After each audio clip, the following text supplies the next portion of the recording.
Welcome to a place for those in search of truth and conviction, a place where we discuss culture, politics, philosophy, and everything in between. I'm Luke, and I'm here with Russ. This is Hardly Strictly Politics. Hell yes, dear listener, the HSP boys are back in the saddle once again for episode number 43.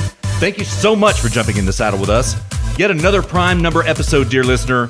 Prime number episodes tend to go very well for the HSP boys. Hopefully they go well for you too. 2 separate continents, 2 separate countries, 2 separate adult beverages just to make it fair, and 2 separate cups of coffee fee. 2 separate fact shamings, 2 separate trails to the same inevitable conclusion. 43, dear listener. 43 is 41 plus 2. 43 is also 11 plus 13 plus 19. All of those numbers adding up to 43 are prime numbers. 43, divisible only by itself. Just like the HSP boys and you, dear listener. And you know what 43 means most of all. That means we got 43 miles to ride on this trail right here, right now. So let's not tarry. Let's saddle up and ride into episode number 43, which is in the house, presently. Find us on Facebook at Zero Gravity Med. Same thing on Twitter at Zero Gravity Med. Send us email at feedback@zero-gravity-media.com. That's feedback at zero-gravity-media.com. Subscribe to us on iTunes, Stitcher, SoundCloud, and TuneIn, all 4 under Zero Gravity Media. Find us on YouTube, look for Zero Gravity Media and our Zero G logo. Leave us some feedback using our own contact form at our own house. That's zero-gravity-media.com and zero-gravity-media.com/contact. Shorter intros continue in the house right here. So shorter intros means we only call out one city. And that city is the city with the most HSP listens during the past week. So without any further ado, drum roll please. The city with the most HSP listens in the previous week is Ashburn, Virginia, back up in the house. What you got to say, Ashburn? Welcome, welcome. We got a shout out also, Dallas, Texas, and San Francisco, California. They almost repeated as champions in HSP listens. They were tied for the top spot just last night.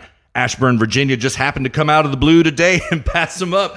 Don't ask Luke and I how it happens. We just report the facts, man. That's it. But anyways, Dallas and San Francisco, my 2 hometowns. Feels good, man.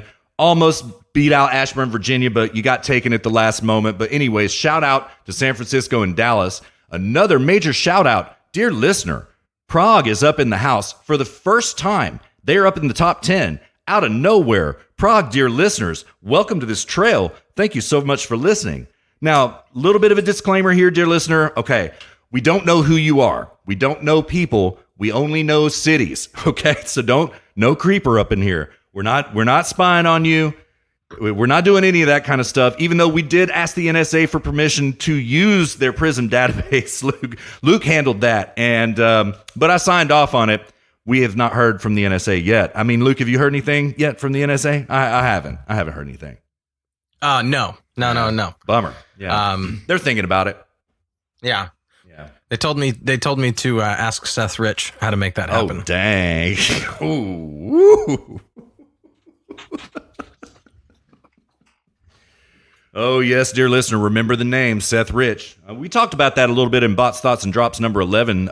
Luke, I don't know, I know you haven't had a chance to listen to it yet, but man, I've got this article about Seth Rich and Spygate that I need to send to you that is just, man, I read almost all of it, man. It's fascinating. It's a really good take on things, and I think the guy who wrote it even is a liberal, not a Republican. I think he's a lib. So I'll send it to you, man. You'll enjoy it. Yeah. What would be more interesting is what species of liberal he is. Oh, yes. I mean, it's a rainbow spectrum of species of liberals right now, ain't it, though? So, oh, yeah. Yeah. Oh, man. All right, so what we got on the trail map this week? You want to tell dear listener about it? Yeah, so we got... Oh man, dear listener, we did an intro already, and my machine crashed, and it's a so bummer. I didn't have the show prep open, but I have it open now, so it's all Okay. good. Yeah, sorry about that, dear listener. It was a great intro too. We this one was good. The first one was better. I might just splice that back in, Luke. I felt good, man. Felt good. Anyways, Yeah, sorry. First one was definitely better, but it's all good. Yeah. All right, so we got segment 1. I don't know, Russ. When was the last time we started a show out that was not Spygate as the first part? It's been a minute. Yeah. So we're actually changing it up this week. We're hitting international politics Yes.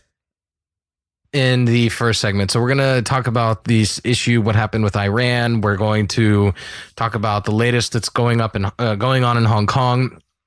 And then we've got an audio break. We're going to play the Trump rally from Orlando.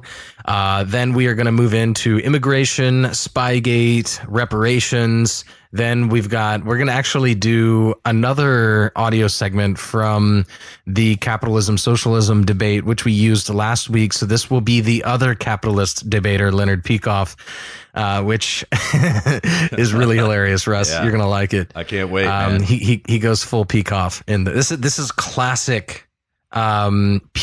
Peikoff. Wow. Yeah. Robert tier of Peikoff right here. All right. Oh, I mean, I don't know about Robert tier Peikoff, but it's definitely some Peikoffing. Okay. Good. Then we've got corrections, updates, feedback, and grab bag special. So All right. yeah, let's It's gonna be jump a fun right into trail. it, dude. Yeah. It's going to be a fun Yeah. trail, man. So, Yeah. All right. So, dear listener, we held off on Iran last week. We kind of wanted to study the situation a little bit more and let it develop, and develop it did.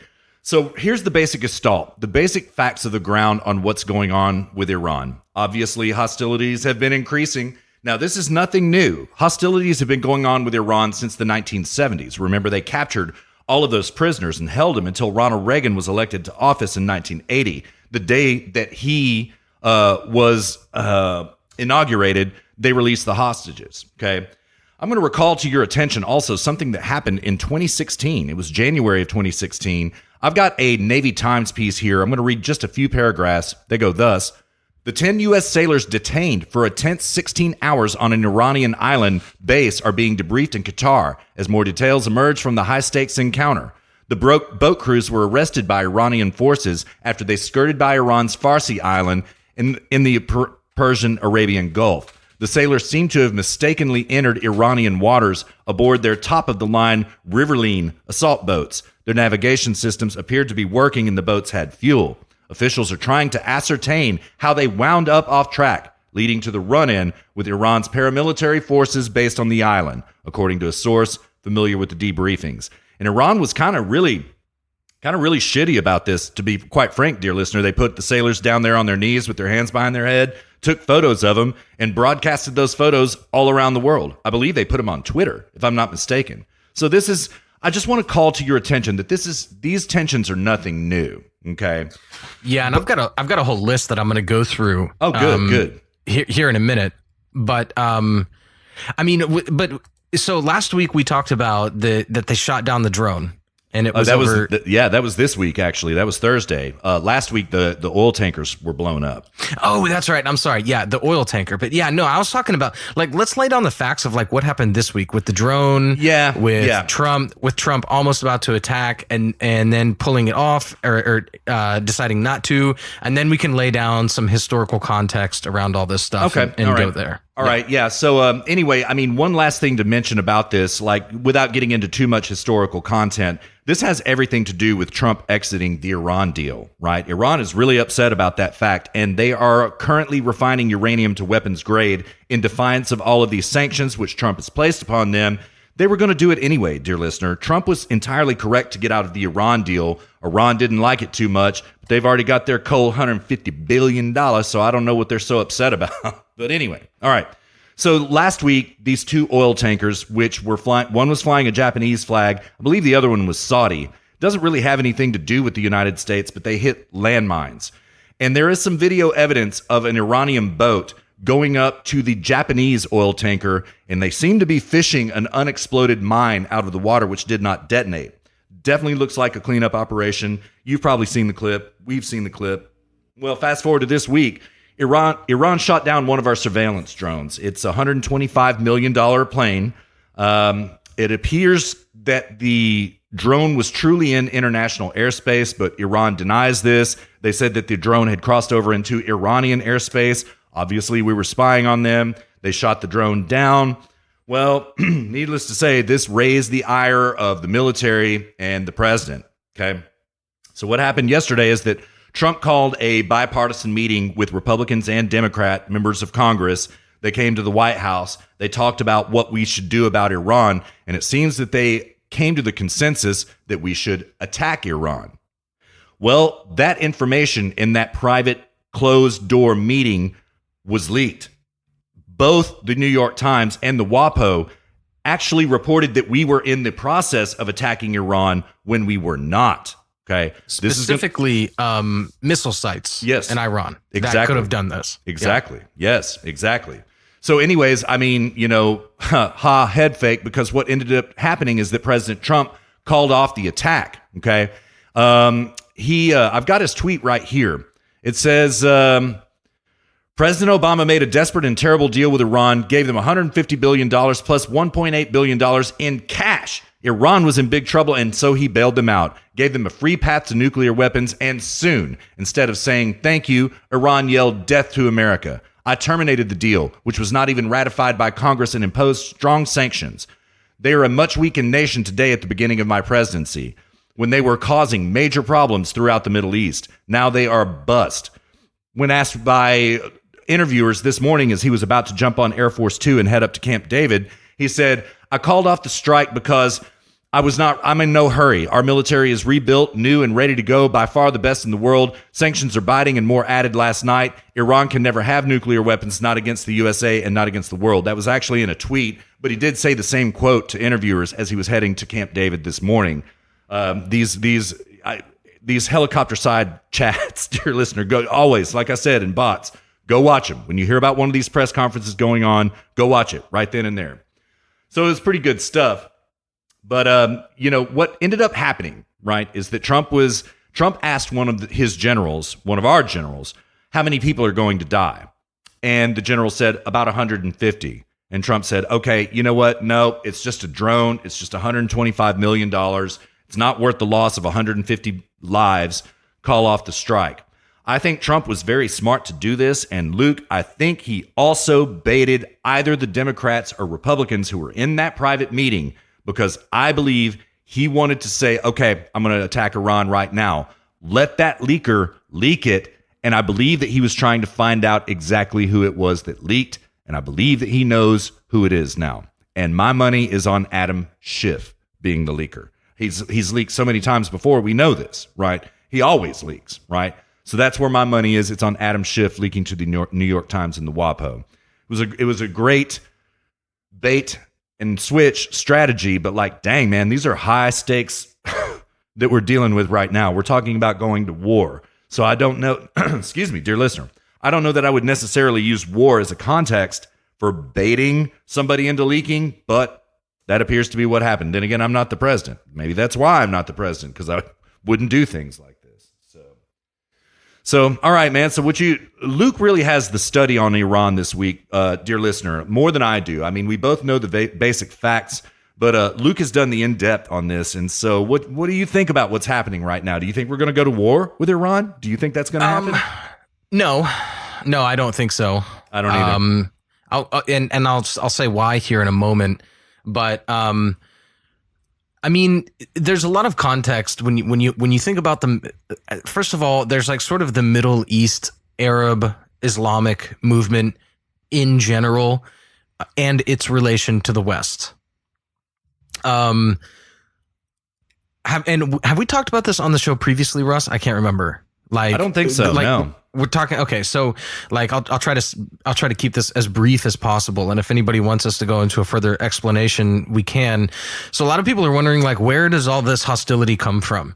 And specifically with Iran, it goes back to the 70s, but in the greater context of the Middle East versus the West, this really goes back to when you had the transmission of the Greeks Greek philosophy, Greek literatures into the Arab world, which was right around, I believe, 1000, 1100, maybe 1200 AD. That's about right. Dang, good call, man. Yeah, that's exactly right. Yeah, and so the Islam essentially was sacking Greece, and they discovered Greek literature. They discovered Aristotle. They discovered all of the literature that would ultimately go on to fuel the Renaissance in the West. Aristotle's logic and just all of the Greek philosophers. And they had a problem with that because it flew in the face of everything that Islam taught. I mean, Islam, and they still teach this to this very day in Gaza, they teach that, when you light a match, it's not a chemical reaction happening. They actually teach the children that it is Allah bestowing flame upon the match. That Allah is omnipresent. And that when they say by the will of Allah or God willing, which is inshallah, that they literally actually believe that. I mean, at least the very doctrine Muslims actually believe that. So when they found all this Greek literature, they were trying to reconcile that with Islam, and there was an Islamic philosopher named Al-Ghazali who went out to the desert for a period of time, like 60 days. And he was like, I'm going to go out, I'm going to figure this out, and then I'm going to come back, and then I'm going to make a decision. Do we reconcile Islam with Greek philosophers, or do we reject it? So he went out, he came back, and he said, all right, we're rejecting it. So we are going to preserve Islam as it is. And they've basically been at war ever since then. And a lot of people, they're like, well, what about like the mathematics and all the logical discovery and things because there was like a time when the Middle East made a lot of scientific breakthroughs in this thing. And that's true. But that was during the time right after they discovered the Greeks and before Al-Ghazali had come back and they decided to reject it. Right. In the name they created of the Quran. Algebra in this time, which is named after Al-Ghazali, if I'm not mistaken. So, yeah, they made mathematical improvements to the world at this point in time. They did. Yeah. So, yeah, but that all happened after they discovered the Greeks, Pythagoras and all of these other Greek philosophers. And then they rejected it later. And basically they've been at war with the West ever since because the Western ideas are the ideological embodiment of all that they rejected 1,000 years ago. Right. And that is where these problems originate from. That is the genesis of all of these problems that carry through all the way till today, is that we in the West are the ideological embodiment of all that their religion rejected 1,000 years ago. So that's the context for Islam versus the West, Islam contra the West. Then the context for Iran versus the United States specifically. So that's philosophical. Now we're getting more into the political realm here. So there's been a number of transgressions of Iran against the United States. Death to America chants at Friday prayer. Right. Developing nuclear weapons with explicit intent to use. No respect for individual rights of Iranians or anyone else for that matter. Nationalization of United States oil equipment in the 1970s. Right. Actively killing American troops in Iraq in the 2000s. Killing U.S. troops in Khobar Towers in Saudi Arabia. Fatwa, which is a death threat on Salman Rushdie and his publishers. They were responsible for numerous kidnappings and deaths of Americans in the 1980s. They were responsible for the murder of 244 Marines in Beirut in 1983. As Russ already mentioned, they took the American embassy hostage in 1979 for 444 days. And their government, they are religious fanatics running a theocracy. That is what Iran is. So we shouldn't be surprised at all when we have these kinds of problems. I mean, they refer to the United States as the paper tiger because they think that we put on a big show but do nothing about it. And All the bark Great and no White bite. Satan as well. They also refer to us as the Great White Satan. For real. They Yeah. do.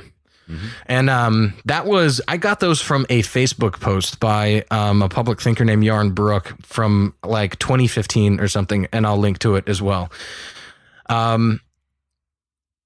So I'm quoting a piece that was originally posted in the Times of Israel by Elon Jorno.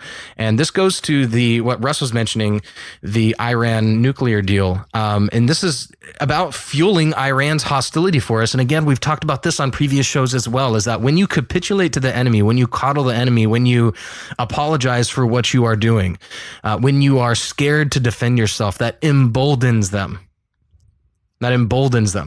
Okay, so I'm quoting here from this piece. The Iran nuclear deal was the centerpiece of Obama's multi-year diplomatic campaign to extend a hand of friendship to Tehran. 6 months later, where do things stand? Thanks to the deal, which includes lifting economic sanctions and paying out billions of dollars, Iran has reaped a financial windfall.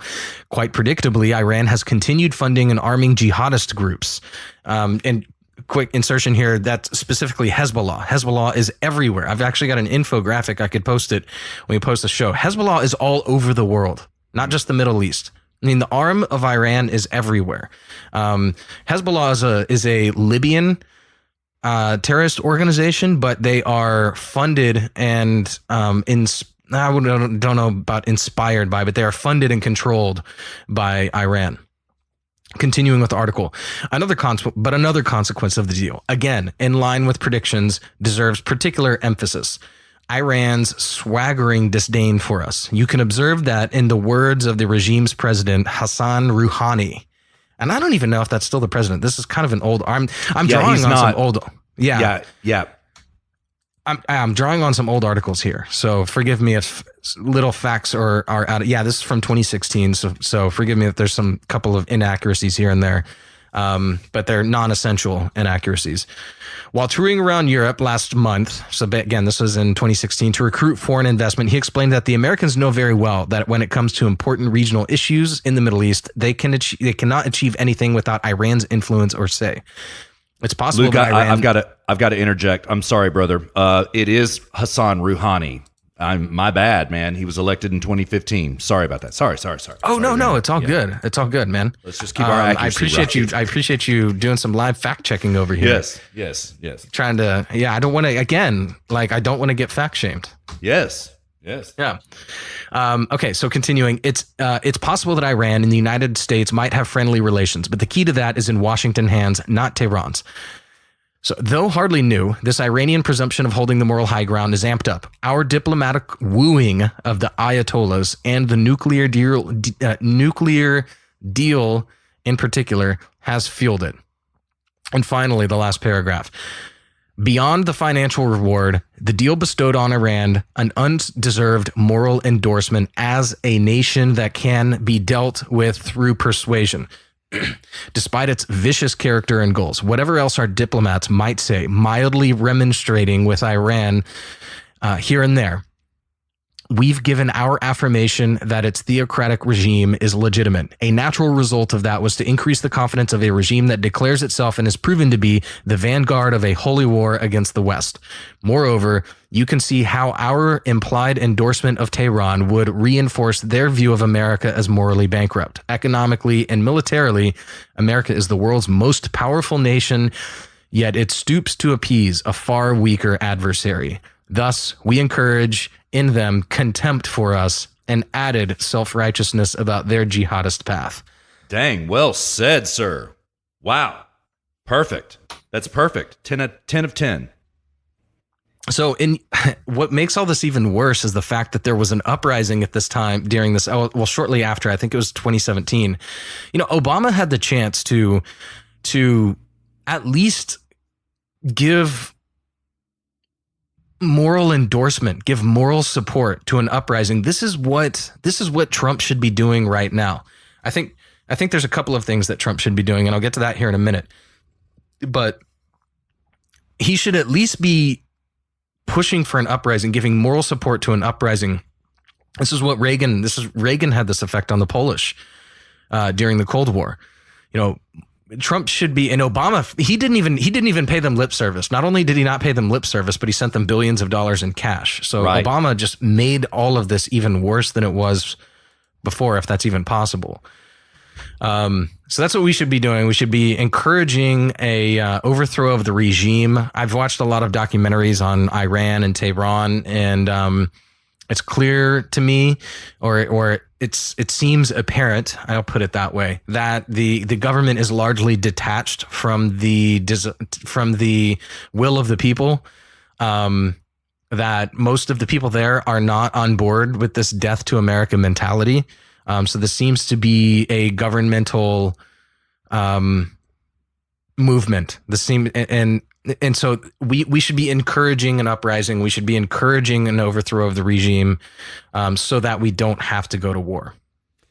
Well, to be fair, President Trump has been doing that a little bit, kind of here and there, but I agree with you. He needs to kind of double down on it right now and really get, put the pedal to the metal as far as encouraging this overthrow of this theocracy. And, you're absolutely right, Luke. The people of Iran are not really down for this theocratic system that they have going on right now, because what they were before was a very prosperous nation that was capitalist, right? They were a fashion center of the world.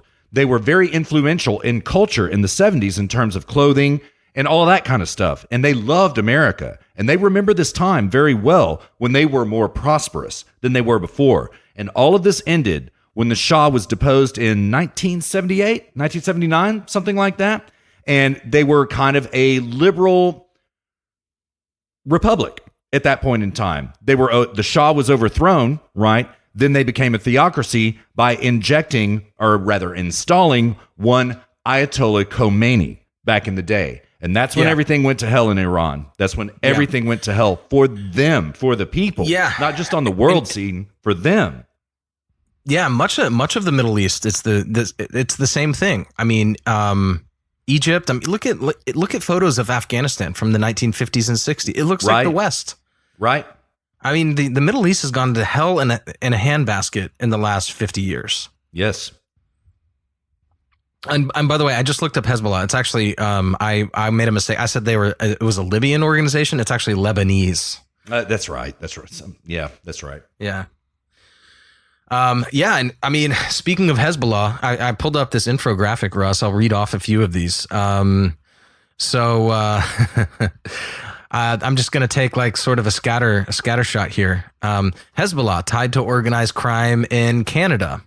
Government says Hezbollah profits from U.S. cocaine market via link to Mexican cartel. Mexican authorities arrest suspected Hezbollah operatives. Peruvian police arrest Hezbollah member. A regular flight from Caracas to Tehran carried more drugs and money than people. Hezbollah linked to Burgas bus bombing in Bulgaria. How Hezbollah assassinated Hariri and conquered Lebanon. Where else do I see the word Hezbollah? Out of Iran into Africa. Hezbollah scramble for Africa. I'm looking for more. Yeah, Bahrain links Hezbollah to terrorist attack. So, Istanbul attack was attempted Hezbollah strike on Israeli envoy. Cyprus convicts Hezbollah operative. I mean, they're everywhere. They're all over the place, except Asia, basically. So the short of this is this, dear listener. When you hear American claims that Iran is a state sponsor of terror, it's true. It's 100% true. 100% true. Yeah. Yeah. And now, listen, go ahead. No, you go ahead, man, because I was going to kind of shift gears. Okay, I was just going to say, now, like, listen, Luke and I, we have defined the blob. We have explained exactly what it is, and Luke and I are no fans of the blob whatsoever. These are the neocons and the neo-left, kind of there that are in the center, both working toward the same ends. They are licking their chops for us to go to war with Iran, and they are unanimous in their verdict that we must go to war with Iran, right? Now, Luke and I do not like this center blob party at all. That is both Republicans and Democrats who participate in this. We don't like it whatsoever. Nonetheless, we do have some things at stake here, and we're not saying we need to go to war. That's not what we're saying. But the rhetoric of the neocon and blob party right now happens to be true. It is true. Iran, we got some issues with Iran. This is not a lie. This is a fact. So, and that's why Luke is detailing all of this kind of stuff. Yeah. Because, man, this has been going on. So yeah, but like, here's the thing. I disagree with this premise of even going to war. There's no war to be had. We don't need to go to war with them. You just destroy them and it's over. Yeah, agreed. I mean, it's like sitting here. Okay, let's imagine, somebody like I don't want to say child. We'll say adult, like some 18-year-old kid who is like 5 foot nothing and weighs 105 pounds, is like punching a 350 pound linebacker. And the linebacker's sitting around going, do I really want to get in a fight with him? Yeah, hit me one more time, I'm going to hit you back. Hit me one more time, I'm going to hit you back. Like that. Yeah. It's good no, I mean, that's fine. You can say that. Hit me one more. But he wouldn't be sitting around wondering like, oh, should I get into a fight with him? He's not even going to be questioning whether it's a fight. It's just like, do I destroy him or not? That's the question. The question isn't, do I get into a fight? It's, do I destroy them? So this whole like framing of this that the Blob Party does around like, oh, do we get into a war? There's no war. You just the fact that they are even saying that is in tacit admission that they don't even want to win anyways. Right. So like, if that's how they're going to frame it, then my answer is no, don't go to war with them, because if you even think about it as a war, then you're admitting that you don't want to win, because if you wanted to win, there would be no war because we would just destroy them. That's such a damn fine point. Yeah. I couldn't agree more, man. Yeah. Yeah. And I mean, I think that I've said on a previous show, just nuke Tehran. I mean, I don't know that I would just nuke Tehran because they shot down a drone. But I mean, that was an act of aggression. I read an article that they had their sights on a passenger plane as well and chose not to go after that. I heard that too. Yeah. But so we talked briefly last night, Russ, and I said I was sandbagging something off to the side because I wanted your live reaction. Oh yeah, that's right. Okay.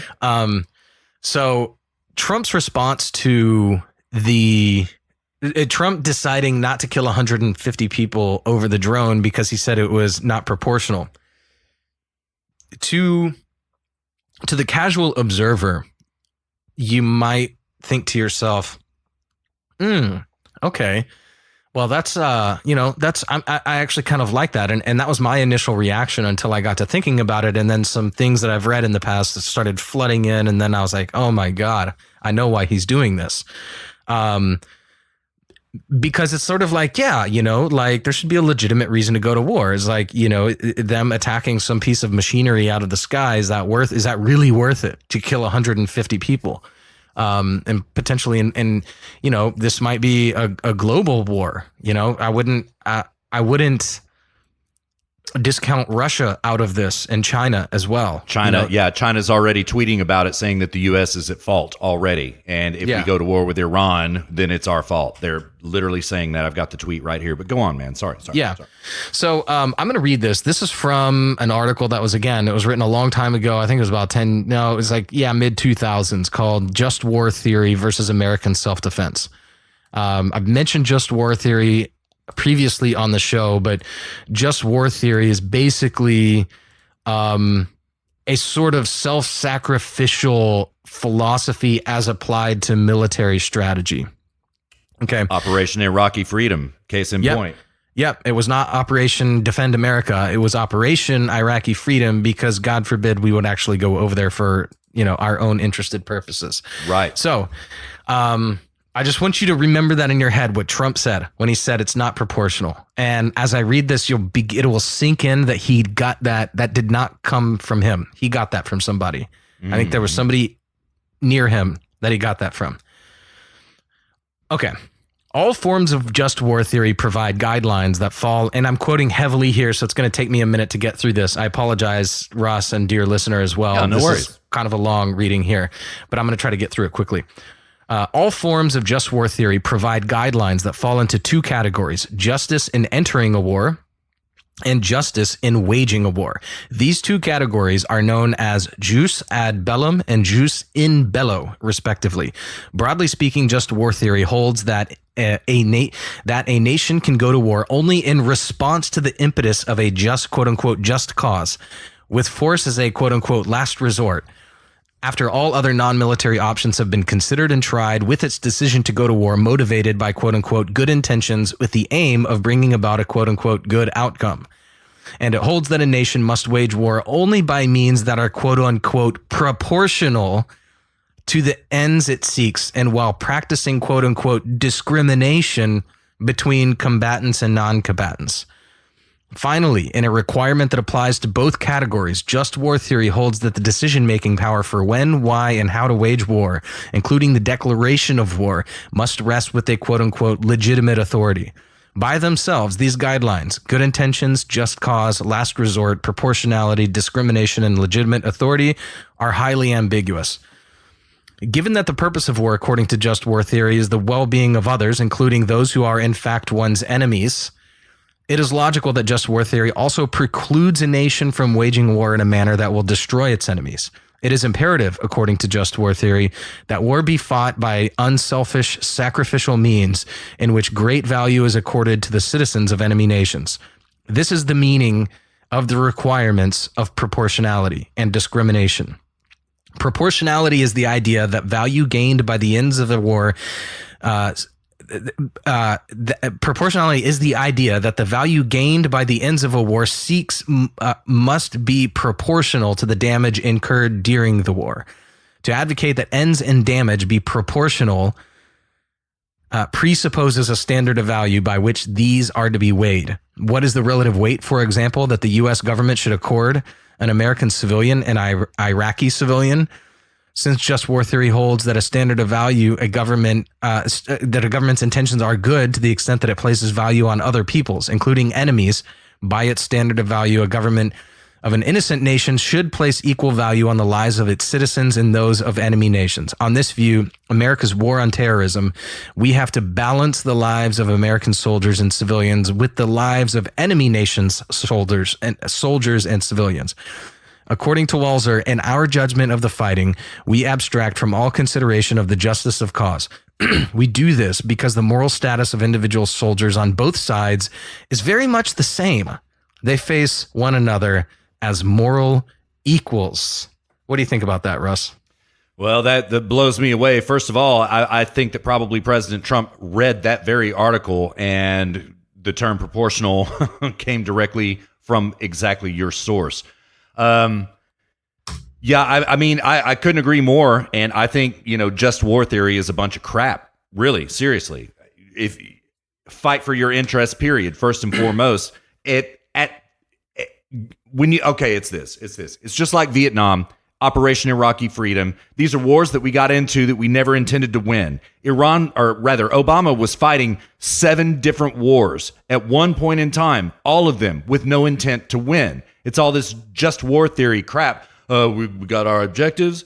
We're looking out for the United States interests. We're going to take care of our soldiers, and we're going to go in and we're just going to go fight for the sake of fighting and not for the sake of the United States and our interests. Well, fighting for the sake of other people, not us. Right.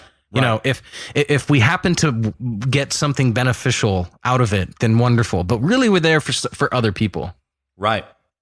And I've got one more short paragraph here from the same article, and it says, "This is what our present and future military leaders are learning at West Point," which is true. This is military philosophy that's being taught at our military academies in the United States. This is the Iraq War, and our military leaders. A lot of people are like, "Oh, based military leaders." No, our military leaders are getting bad philosophy. Are cucked. Yeah, are cooked from military academies. They going on, they are being taught that no matter the cause of war, they are risking their lives to fight and kill their moral equals. That they must regard protecting the life of a fellow soldier as morally equivalent with saving the life of the enemy. The requirement of proportionality is one reason why we did not do any damage to the infrastructure of Iraq or Afghanistan, so as not to inflict disproportionate suffering on the people. And it is probably the reason that the promised shock and awe bombing of Iran of Iraq never materialized. Proportionality means that in fighting a war, we cannot conduct ourselves in a way that hastens victory or that minimizes our casualties. Dang. So Hey, can you imagine for just a moment if we had fought World War II with this mentality? We would have lost. We would have lost totally. We would have gotten our asses kicked in both the Pacific and in Europe. There's no way we could win with that mentality. Absolutely not, dude. We would have, we would have said, let's not bomb Japan. Let's we need to have a proportionate amount of our own soldiers die on the beaches of Japan. Right. So that we don't disproportionately impact the civilian population. Yep. Just so. There would be generations of Americans that don't exist today because of just war theory. Yeah. Yeah. And so when Trump said that proportional, I was like something at first I kind of liked it, but that it rubbed me wrong. And the more I thought about it, I was like, oh my God, I read this like 4 years ago. And then I went and dug up the article and I just keyword searched proportional, but I don't even know if I said the source. This is from the Objective Standard. This is co-authored actually by Alex Epstein and Yaron Brook. And I just like keyword searched proportional. And then I was like, boom, there it was. I was like, that was it. I knew I had read it somewhere. And that's where it was. And I was just like, oh, I was like, I know there was a military leader and Trump was talking to, because Trump in Trump's defense, like he listens to the people around him, and he listens to non-politicians in Trump's defense, right? Right. He's looking to the military leaders and being like, look, you're the expert. I'm the one in charge, but you're the expert. Like, tell me what we should do. And yeah, we've got a just war theory military leader saying, well, Trump, if we do this, 100, we're going to knock out these missile sites so they can't do it again. But 150 people are going to die. And that's not really proportional to this piece of machinery that they shot out of the sky. We're talking human lives here. And I bet you money Trump was like, oh God, you're right. And that sounds really good too. And that's going to be my public response. Right. So I wish I were there, but I can almost guarantee you that's exactly what happened. Yeah, I'm with you on that. I think you're right. Good call, man. Good call. And that military advisor most certainly did read the Objective Standard for that piece right there, and invoked proportionality directly from that piece. I mean, yeah. Well, no, this piece was trashing all of that. I know. Yeah, no, he got it. He got it from some professor at West Point or the Air Force Academy or something like this. Yeah, that's where he learned all this, because he actually believes all of this stuff. No, this Objective Standard article it's actually like 15,000 words. It's a really long read. And it's really, really, really good. It's a really, really good article. And it really takes apart everything. So no, he didn't lift it from that. That's for sure. He lifted it from something he learned in an academic setting at a military academy. Okay. All right. I could go with that. I might suggest though that a military person dyed in the wool under just war theory might use an opposing source and corrupt it by co-opting its own terminology. You know what I mean? I don't think that's out of question that could happen. But yeah, you're probably right. It probably came directly from a textbook, a war theory textbook of some type. Probably. Yeah, totally. So. I mean, there's classes on this, like just war theory classes and things like this. So like everything that they pull, like this article is comprised, like if they lifted it to corrupt the vocabulary that was used in the article, they would have actually just been, therefore by extension, lifting the source material, because the article is using source material vocabulary. Yeah, that's a good call. Because that's like the just war theory principles are good intentions, just cause, last resort, proportionality, discrimination, and legitimate authority. Those are like the just war theory principles. So he was drawing on proportionality, and he was not drawing on discrimination, because what makes proportionality so particularly harmful is that discrimination is that you have to discriminate between combatants and non-combatants. So this is why when you see an American sniper and he's sitting there and you have to, they're a combatant, but you have to wait for them to like pick up a rifle pick up a weapon, and then you can shoot them. You know exactly. And so it's this proportionality in concert with discrimination. Like when we talk about our soldiers being in Iraq and having their hands tied behind their back, this is exactly where that comes from, is proportionality and discrimination.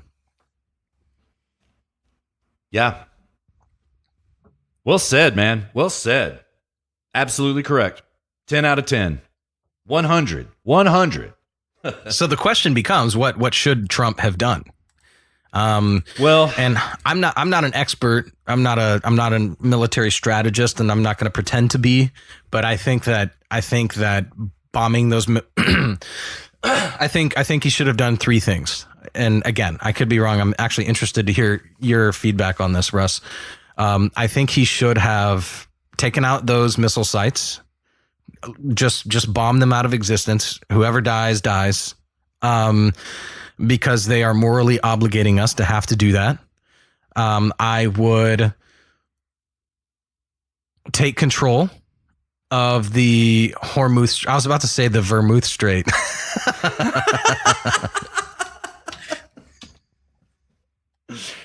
Oh, good. Vermouth, straight no chaser. Yes. Yeah.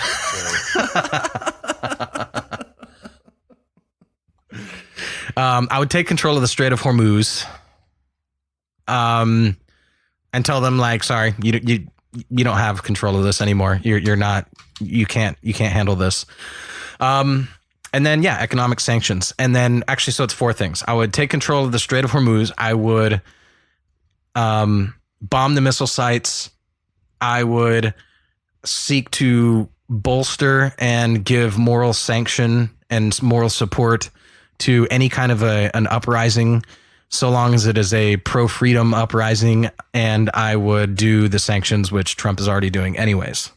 That would be, and then I would make it very, very clear that if this happens again, we are going to disproportionately inflict damage on your country. Yes. I agree with all four of those strategies, although I would add only one. I would take out the uranium refinement facilities. I would take them out, absolutely destroy them. Now, that's a risky operation. You can't just shoot missiles at it because there's uranium in the house, right? Then all of a sudden you turn the place to glass, right? I'd probably send in a special forces team to take out the uranium refineries. I'd probably do that as well. But I don't think uranium just explodes like that. I think it's a different, like this is why like a nuclear facility, like a nuclear power plant doesn't just explode. You know what I mean? Right.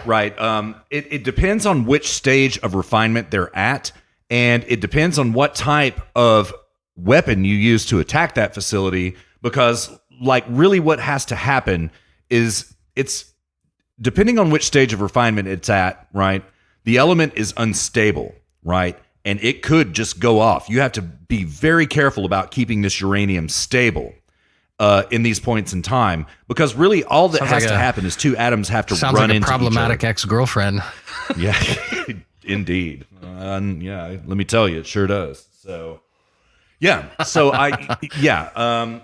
but like, it probably wouldn't be explosive. Probably more than likely what would happen is something like Fukushima, right? When Fukushima, right, it didn't explode, but its coolants got wiped out, right? And so you had not a meltdown, just massive contamination of radiation everywhere, all over the Pacific. It would probably be more like that than it would be explosive, you know? So, but explosiveness it's possible. It's possible. So... And we don't have any idea. This is another thing that really disturbs me. We have no idea what's going on with their uranium enrichment operations right now whatsoever. Or as far as I know, we have no idea what they're doing. They're just saying we're refining weapons grade uranium. Get ready for the bomb. That's all we know is that's what they're saying. Yeah, so. And the only thing I have left to add on this, Russ, and then we should actually just go to break. I think we should hit Hong Kong at the top of segment 2. But okay, that's cool. The last thing I have to add is, when you talk about sanctions, that's a very vague term. It's economic sanctions. It's also military weapons embargoes and things like this, and they do have a real impact. So I watched about 30-minute long little sort of travel documentary of this guy that went there and was talking to a bunch of Iranians, and this was in March. So there were other sanctions. So there's been many sanctions levied on Iran, and so Trump sanctions are just going to be more than that already exist. And this travel blogger type guy, he's a vlogger. He needed a new microphone, and he went into an electronics store, and they wouldn't sell him a microphone. And he was trying to figure out why they wouldn't sell it to him. And they said that, well, because of the sanctions from 2018, the prices become so volatile that they don't even know at what price they should be selling them, because the exchange rates, not even Google, not even the internet can keep up with the changing exchange rates, because the prices in Iran become so volatile that a lot of stores and a lot of shops that sell things like electronics will just stop selling anything, because they don't know they don't know what's going to be a profit and what's going to be a loss. So their doors are open, they'll talk to people, but they won't sell them anything because they don't even know what price they should sell them at. And he had to negotiate back and forth with this guy. And finally he sold it to him for about 60 euros, this mic. And, but that is, so he talked to the guy about it, and he was telling him that he was like, yeah, these sanctions have like really serious impacts because their wages don't go up, but everything becomes more expensive. That's the end result of these sanctions, is that basically they are hyperinflating their economy. So they have like 50% inflation right now. Since 2018, their economy has been inflated 50% as a result of sanctions. So they have these sanctions are not, you know, in Team America, when it was Hans Blix talking to Kim Jong-il, and yeah, and Hans Blix was like, you know, he was like, we're gonna do sanctions or whatever, and Kim Jong-il was like, well, okay, what does that mean? And he was like, we're gonna write you a letter and tell you how angry we are with you, and if you don't agree, if you don't allow our UN weapons inspectors to come in, we'll write another letter telling you how very, very angry we are. So, like, but these sanctions are actual real, they really are severely damaging the Iranian economy. Yeah, but you are absolutely correct, man. We have 100% destroyed their very currency itself, man. And yeah. So, and I'm also glad to hear you make this connection between North Korea, because this really harkens back to North Korea for me too. I see similar strategies being deployed in North Korea and Iran right now by the president. So, I mean, this is kind of good stuff, because it appears to be working in North Korea. I suspect also the president's strategy will work in Iran. So without any further ado, we're going to go ahead and go to break here real quick, dear listener. But I'm going to close with one piece real quick. It was a Breitbart piece. It was by Joel Pollack. It dropped this past Wednesday, I believe it was. The title of the piece is "Obama Alumni May Be Prodding Iran Inadvertently to War." Take it from the lead right here. It goes thus. The latest talking point from Democrats is that President Donald Trump is maneuvering the United States into a war with Iran. But ironically, it may be Democrats themselves who are making war more likely by defending the Iranian regime and encouraging it to stand firm against the president. Last week, former Obama National Security aide Ben Rhodes, an architect of the Iran nuclear deal, publicly doubted reports that Iran was sabotaging tankers in the Persian Gulf. Last month, the Daily Beast reported that several Obama administration alumni were continuing to speak to and advise Iranian officials. Quote, "As the Trump administration sent warplanes and an aircraft carrier to the Persian Gulf, a small group of former Obama administration officials reached out to their contacts in the Iranian government, including Foreign Minister Mohammad Javad Zarif. Their message to Iran: don't take Trump's bait, stay calm." Man, that triggers me, man. That really seriously pisses me off. Like, these people are all completely violating the Logan Act, which means that you cannot conduct diplomatic relations independently outside of the will of the United States government. I'm going to skip down 3 paragraphs. I'm going to read this point right here. Underscore, underscore, underscore. If Iran believes that American threats are not serious, especially about the use of military force as a last resort, it may behave in more aggressive ways, certain the Trump administration will relent. Indeed, Mr. Pollock, could not agree more. And you Democrats, y'all sons of bitches, get out of Iran right now. Stop trying to negotiate with Iran in order to save Obama's the Iran deal, because it's his signature foreign policy achievement, really his only foreign policy achievement, if I may say, which I do. Don't work against our president. Yeah, man, it's really despicable, and you could end up getting us, you Democrats, over there negotiating with Iran right now behind our president's back. You could get us into a really terrible situation very easily. And I almost kind of wonder, Luke, if they're not agitating for that terrible situation. It almost seems so. Yeah, totally. You know? And I mean, there's a whole nother aspect of this as well. You know that the left is also telling the Europeans, just continue negotiating with Tehran. Exactly. Don't worry about us. We're going to try to corral Trump, and because the Europeans are still trying to negotiate with Tehran. Yeah, that's right. Absolutely which correct. Is totally pathetic. There's nothing to negotiate with. Yeah, I know. I know. Yeah. All right, man, let's ride to break. All right, sounds good. All right, so of course, dear listener, we've already told you exactly what we're going to play. We're going to play Trump's, when he dropped his hat into the ring in Orlando, Florida, this past Tuesday night, I believe it was. Oh, man, what an epic rally. It was really good stuff, and we cannot let this show, we cannot hit the black button. We can't let the show end without playing a little bit of it. So we're going to take it from the very tippy top, as AOC says, because I want y'all to hear Melania, our first lady, come out. And so then, let's discuss a couple points after the fact, if that's cool with you, Luke. Like just a couple things. Sure, just man. A couple things. Yeah, let's do it. All right. So we're going to go to break for 7 to 10 minutes, dear listener. Meanwhile, enjoy the audio from this rally. We'll be back at you before you know it.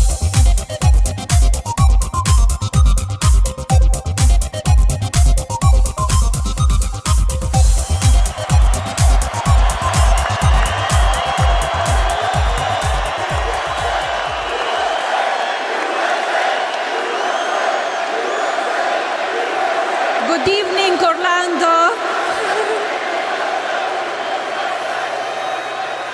It has been my honor to serve as First Lady of this incredible country for the past 2 years. And I'm excited to do it for 6 more. I'm proud of all that my husband, this administration, and our entire family have done on behalf of the American people in such a short time. He truly loves this country and will continue to work on your behalf as long as he can. All of us will.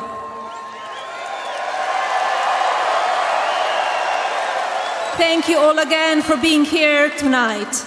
And now, I want to introduce my husband, the President of the United States, Donald J. Trump.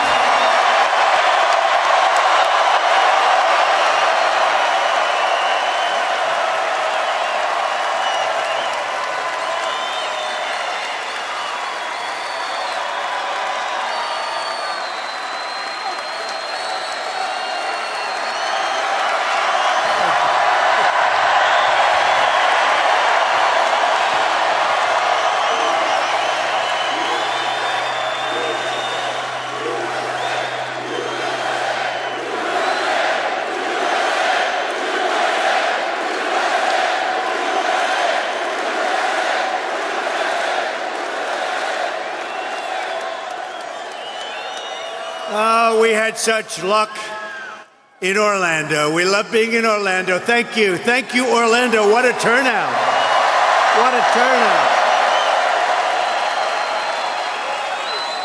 I said, this is a very big arena. For a Tuesday night, I said, if we have about 3 or 4 empty seats, the fake news will say headlines. He didn't fill up the arena,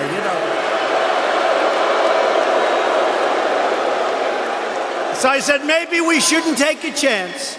Maybe we shouldn't go to Orlando. We should go someplace else. And I said, no, I think we'll go to Orlando. And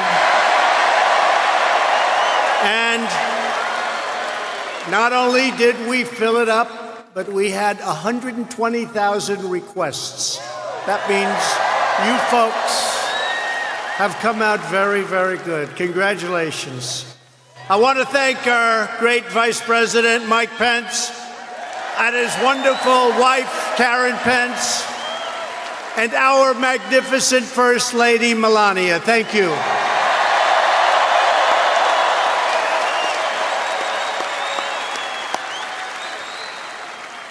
I'm thrilled to be back in my second home. That's what it is. It's my second home. In many cases, I think I could say it's my first home. You want to know the truth? It's the great state of Florida.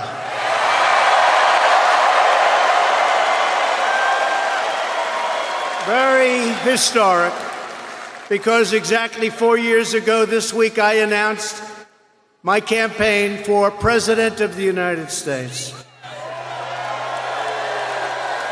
And it turned out to be more than just a political campaign. It turned out to be a great political movement because of you. A great movement. It's a movement made up of hardworking patriots who love their country, love their flag, love their children, and who believe that a nation must care for its own citizens first.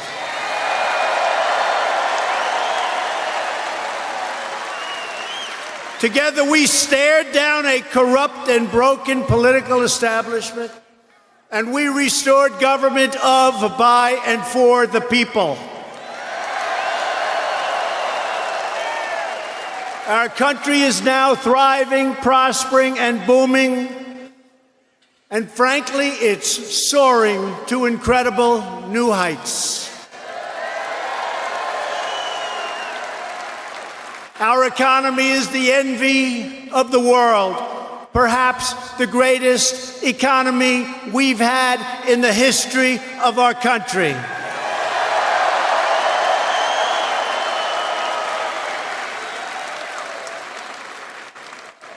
And as long as you keep this team in place, we have a tremendous way to go. Our future has never, ever looked brighter or sharper.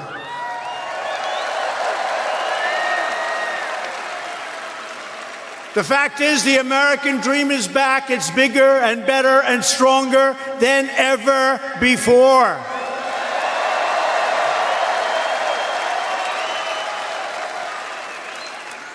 "2016 was not merely another four-year election. This was a defining moment in American history. Ask them right there.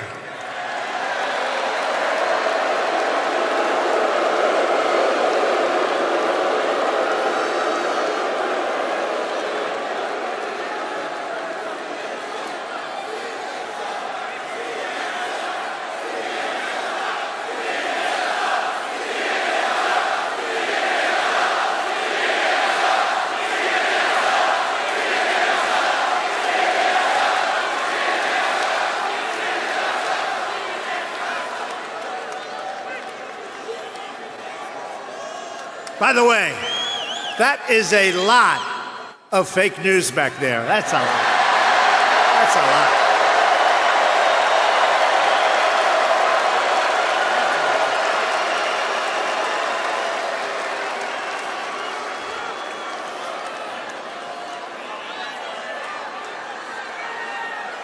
You know what I say? The amount of press we have tonight reminds me of the Academy Awards before it went political and their ratings went down the tubes. True. This was our chance to reclaim our government from a permanent political class that enriched itself at your expense. As I said on a wonderful, beautiful day at my inauguration, we did not merely transfer power from one party to another, but we transferred power back to you, the proud citizens of the United States of America. Welcome back to HSP episode number 43, dear listener. I caught the very end of that, Russ. I was kind of running around the whole time. How much of it did you listen to? I listened to all of it entirely. I've watched this rally about 3 or 4 times, and it's just God tier, man. It's exactly what, I said this in bots number 11. This is exactly what you and I used to do, man. We lived for these rallies from the very beginning, man. We would sit around, drink beer, watch these rallies. And this was kind of an old school spirited rally. I mean, the crowd was absolutely raucous, and I thought the president did a fantastic job. And yeah, man. So I listened to it yet again. I kind of, had a tough week, Luke. And so when I need a little bit of a pick me up, I just turn on this rally and just kind of walk around and listen to it in the background, man. So yeah, it's good stuff. It's good stuff. So I want to tell you, Luke, and we don't need to spend too much time on this, but I had a spirited debate with a leftist friend of mine earlier this week who came out and was like, man, that was just a nothing rally. What are you talking about? What's so great about that? I was like, well, 28,000 people were there, and there were about another 28,000 outside. All of them camped out for days. Your boy Joe Biden can't get 200 in the room. Democrats must be, absolutely shaking their boots by these visions. I mean, you're just absolutely tortured. You're absolutely tortured. And he says to me, no, man, not at all. I'm not scared of Trump. He didn't do anything. All he did was sit there and trash Hillary and Obama. He didn't go after any of our candidates, which are God tier. He's too scared to confront any of our candidates. And I was like, you fool, you imbecile. You have no candidate yet whatsoever. He did the exact right thing. He absolutely trashed your party without getting into the fray of fighting with any of these candidates just yet. And you are so scared, you have no idea what's coming to you, dude. I think that they sense that they are going to lose. They sense defeat in the air again. Yeah, they haven't even determined a candidate yet. They've already given up. Yeah, exactly, man, exactly. So, yeah, so that's a live on the ground reactions from the leftists right there for you, dear listener. I find this cognitive dissonance shocking, to be perfectly honest. I mean, because he absolutely killed it. There's just no ifs, ands, or buts about it. I've got an article here. It is, let me see if I can find it. All right, key takeaway. It's a Zero Hedge piece. Key takeaways from Trump's 2020 kickoff rally. I'm just going to read a couple of them.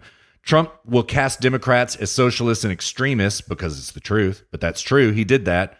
Trump mostly holds fire on individual 2020 Dems. Yes, that's true. He did. He trashed Joe Biden a little bit, called him a sleepy guy. Little talk of an agenda. I'm not sure I agree with the Tyler's conclusion about that. I think he actually did push the agenda and the successes of the agenda so far. Trump wants to take on the very establishment of which he is a part. Now, come on, man. Come on. I mean, listen, we just closed on that. We just took power away from the deep state and gave it back to you, the American people. I understand what the Tylers are saying here. People are growing a little weary of the president right now, and we're going to talk about that when we talk about immigration here in just a moment. So, anyways, those are just some of Tyler's takeaways. I think my takeaway is that I think the president did exactly what needed to be done. It was on time, under budget, perfectly according to script, threw his candidacy, threw his hat into the ring of the presidential candidacy officially, and just hyped up the crowd, and that was all he needed to do. That's what I think, man. So he didn't need to do anything. Yeah, I more or less agree. I think the left is, in as much as they are freaking out about this, it's because they see the writing on the walls, or at least they fear that. Yeah, I think the fear is proportionate to how much they're like, oh, just like your friend that you were describing. Mm-hmm. I think the fear and that sort of that type of reaction is proportionate to one another. And another thing that's worth mentioning is, not only did he have this huge turnout, and remember, this is Florida. Florida's supposed to be a battleground state. Right. Not only did he have this huge turnout, he raised in 24 hours, he raised more than $24 million. Yes. So he raised $1 million an hour for 24 straight hours. That is shocking. Absolutely shocking. I threw that in my leftist friend's face as well, which I really do love this dude. He's a great guy. I really like him, right? But Anyways, yeah, I threw that in his face too. Remember back in the ancient history of 2 months ago when Bernie raised $6.5 million in 24 hours after he declared his candidacy, we're just like, dang, man, that's unprecedented. Then Trump steps up and quadruples it. Quadruples it, man. It is an unheard of amount of money that was raised. Absolutely unheard of. So How much is it now? that he's raised, you know what? I actually don't know. I heard I'm trying to find it right now. I heard that he had crested 28 million earlier in the week. I would say probably Thursday, 2 days ago, that I heard that he had crested 28 million. Well, it's the first 2 days I'm looking at a Walpo article. The first 2 days he exceeded 30. Dang.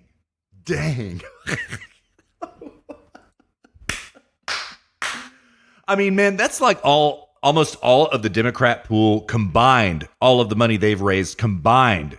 It's actually, I think, factually more than all of the Democratic pools raised money combined. I think it's factually more, right? I think we're looking at, like, with Democrats right now, if, putting my, counting it up on the abacus right here, just putting pen to paper roughly, I think we're talking about 19, 20 million. And Trump comes out raising more than 30 by himself. That's insane, dude. That is insane. Yeah, it's really funny. It's actually kind of hard to find. Mm-hmm. Yeah, the mainstream media doesn't want you knowing anything about that, about how successful he's been. They're trying to. This is what I find most interesting. Like all these polls that are coming out. Oh my God, Trump loses to every single Democrat candidate in the state of Texas. Trump is behind in every state, behind every candidate. There's not a single Democrat candidate which Trump comes atop. This is absolute nonsense. Don't believe it, dear listener. It's 2016 redux going on here as far as these pollsters Yeah, go. totally. It's just gaslighting. Yeah. They're just trying to gaslight you. Yeah. Mm-hmm. Yeah. Yeah. The proof is in the pudding, man. There is not a Democrat candidate who can pull a turnout like this and raise that kind of money. I think things look pretty good. Feels good, man. Feels good. Yeah.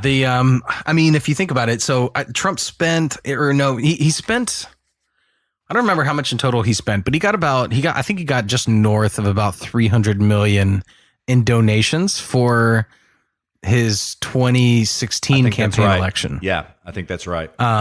So he's raised a tenth. He's raised 10% of what he raised for his 2016 election in 2 days. Yeah. Yes, sir. Yes, sir. He has. That nonsense seems to be true. Yes. Oh man, I'm out of coffee. What a bummer.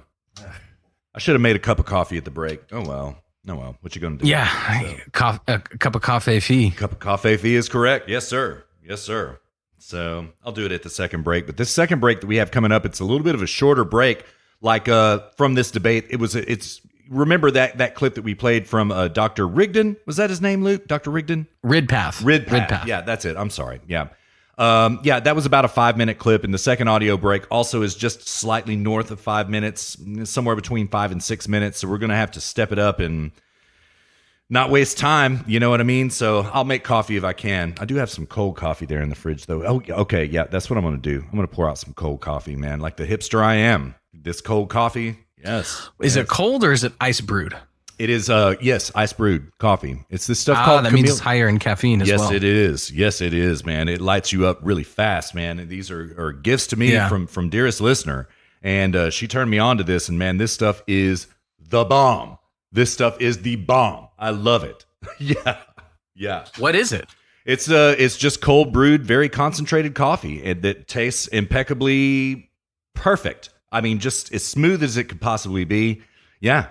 Yeah, it's just good stuff. That's what cold brewed coffee tastes like. That is cold brewed coffee. Yeah. It's like super high in caffeine. Yeah. And it has none of the bitters. Yeah, that's right. That's right, man. It's like as I've gotten older, like I don't like bitter flavors in general, especially, but like I'm very particular about my coffee now. I really do not like bitter coffee. Yeah, I get it. I still do. I like all coffee. That's just the simple burn coffee, old coffee, fresh coffee, cold coffee, hot coffee. I like all coffee, man. That is my fundamental vice. When the doctors come and tell me, man, you're going to have to cut coffee, they're going to lay you low in 2 weeks, I'm going to be like, man, okay, cool. I'm out. I'm not giving up coffee on a bet. You know what I'm saying? So, yeah. All right. So what do we got next, dude? Let's move on. Yeah, let's do it. We got Hong Kong next, I believe. Oh yeah, Hong Kong. Yeah, Luke has the study on this, dear listener. Now, I've been paying attention to it, but like Luke broke it so well last week, he's got even more supplemental information for you this week. So, Luke, what you got about Hong Kong, man?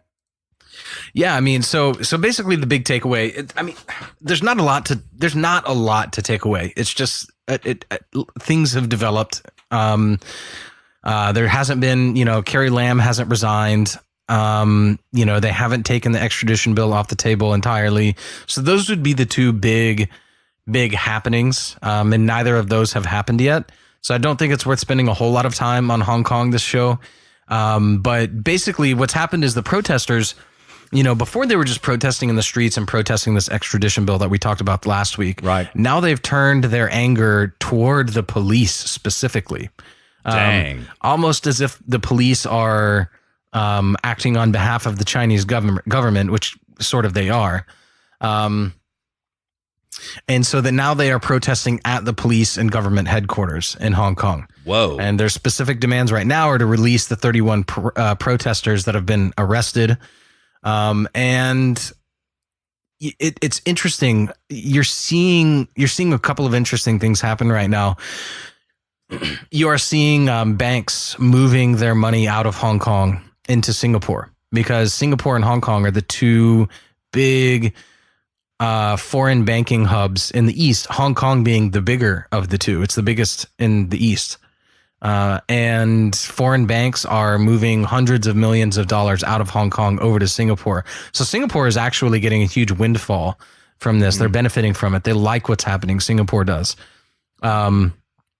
So the bankers are moving money out, and now a lot of there are realtors now who are canceling real estate projects because the people living there obviously would be at risk. So it is actually damaging Hong Kong's economy, and it's precisely its existence sans any sort of totalitarian bills like this that has made Hong Kong as successful as it is. So it's even the hint of something like this extradition bill, it's like boom, hundreds of millions of dollars gone and investments gone. That's how quick it can happen. That's how damaging totalitarian authoritarianism can happen. And I've got a long article here, but now that I'm thinking about it, I think I probably okay. I'll read it here. Good, man. So this is a Guardian article. Days after Hong Kong's first major protest against the stalled extradition law, a property firm decided to take a $2.5 million £2.5 million hit and abandon an option to develop a slice of prime city land, blaming, quote, social contradiction and economic instability, end quote. The decision by Golden Financial Holdings was made after one of its directors, a pro-Beijing lawmaker called Abraham Sheikh Lahim, called an urgent Abraham Sheikh Lahim. That is an interesting name, isn't it? Though, yeah. Called an urgent meeting to discuss whether to go ahead with the project on part of the old city airport. Sheikh had played a key role dragging the extradition law through Parliament. He insisted after the vote that Golden had a positive review of the extradition bill. He is a part of a community that faces serious risks from the law, which would allow residents and visitors to be sent for trial in the mainland's opaque Communist Party-controlled courts, and yet either worked hard to back it or refrained from criticizing it until mass protests caused an abrupt government climb down. Hong Kong has built its reputation as an international financial and trading center on China's doorstep, shielded from its autocratic government by the legal system set up by the British colonial rulers. So basically what you're seeing is now investors, the quote unquote elites of Hong Kong are starting to get freaked out, and that now they're moving their money out. They're moving their investments out. I wouldn't say en masse, but it will happen en masse to escape Chinese rule, which is going to really, it'll be sad. It'll be really, really sad. Hong Kong is one of the greatest places on this planet, one of the greatest civilizations on this planet. And it would be really sad to see that happen to such a great place. Yeah, I agree with you, man. But at the same time, I do support the people. And, just a footnote to this, dear listener, we were talking about 1 to 1.5 million last weekend. We're talking in the streets today. There were 2.5 to 3 million people in the streets today protesting. So this is on the come up. There's no question about it. And I support them. But yes, man, it is going to, if Hong Kong falls as an economic power, that indeed will be very sad. It also, I've spent a little bit of time in Singapore. I love Singapore. I really do. I just don't know that I would want it to supplant Hong Kong as the financial anchor of the East. No, totally not. Yeah. I mean, Singapore is pretty economically free, but it's nothing like Hong Kong. Right. They don't have freedom of press. They don't have basic fundamental, Hong Kong still has all the fundamental freedoms of British colonial rule, which was freedom of press, very sophisticated court system, democratic. Well, they're not really democratic elections in Hong Kong, but, you have these basic fundamental rights. And it's interesting. You see the signs that the protesters hold up, and it's actually very American type sentiments towards this authoritarian crackdown by the Chinese, which is all pro freedom of press, freedom of speech, all this sort of stuff. And it's really inspiring. It's really cool to see that. And I wish Americans would take that more seriously. Right, man. I couldn't agree more. Too comfy in the U.S. right now, man. Seriously, just too comfy. I don't know, man. Tensions are starting to kind of come up, but we haven't had a call to arms, for lack of a better word, moment like what the Hong Kong citizens have had, being extradited to Beijing and sold out to the Chinese government. We haven't had something like that happen yet, but when it does, man, things will get crazy in the U.S. But I'm with you. I wish the U.S. would take these and the Yellow Vest moments a little bit more seriously than we do, But, whatever. Yeah, the Yellow Vest moment was, we called that so True, accurately start to finish. We called that from basically the first episode that this was the Yellow Vest protests were never going to go anywhere because it was just this patchwork of disintegrated ideas, this patchwork of disintegrated ideas of just, oh, hey, I'm just throwing things out. We need more ice cream trucks. Oh yeah. Okay, cool. Put that on there. Oh, I like public pools. Oh yeah, let's put more public pools. Let's put that on there too. Right. And just this random list of ideas, and then that's what they're protesting over. So, they got what they wanted, which was the diesel tax. But basically it died out after that because they had absolutely no unifying vision. The Hong Kong protesters are actually going for a unified understanding of freedom from authoritarian rule. That is way more significant than what the Yellow Vest protesters were after. Right. Yeah, indeed. But we can move on, man. Because I think we're kind of long. We should probably try and economize. I agree, man. And we have a lot of content still to get to, man. So, first and foremost, dear listener, Luke and I are on this Oregon situation. We're not really going to talk about it. I think we're going to run out of time before we get to Oregon. We'll talk about it next week. But what's going on is that Oregon tried to pass some cap and trade rules to cap CO2 emissions. The Democrats there in their legislative body have an 18 to 12 majority, but they have to have 20 people present in order to have a vote, to call a vote on this cap and trade thing. Well, they were clearly going to lose, so the Republicans skedaddled. They left the state, and because of this, they can't hold the vote. Well, the governor has authorized the Oregon State Police to go after them with guns to bring the Republicans back to the assembly. And the Republicans in Oregon are none too happy about it. They're like, you know what? One of them specifically said, you know what? Send bachelors and bring a whole lot of ammo because if you come after me, we're shooting it out. That's the bottom line. Dang, dear listeners. So we're on top of that situation, but we're going to have to just leave it for now. I suppose we should get into Spygate here a little bit, and there's a lot to talk about, but I'm going to confine it to 3 points right here. Point number one, I'm reading from a Breitbart piece that dropped on Tuesday. Emails show Obama State Department's role in anti-Trump coup cabal. I'm going to take it from the lead. It goes thus. John Kerry, President Obama's Secretary of State, seems to be having trouble staying within the legal bounds of the Logan Act, so it's not surprising that his State Department lieutenants were getting their hands dirty in the conspiracy to bring down Donald Trump.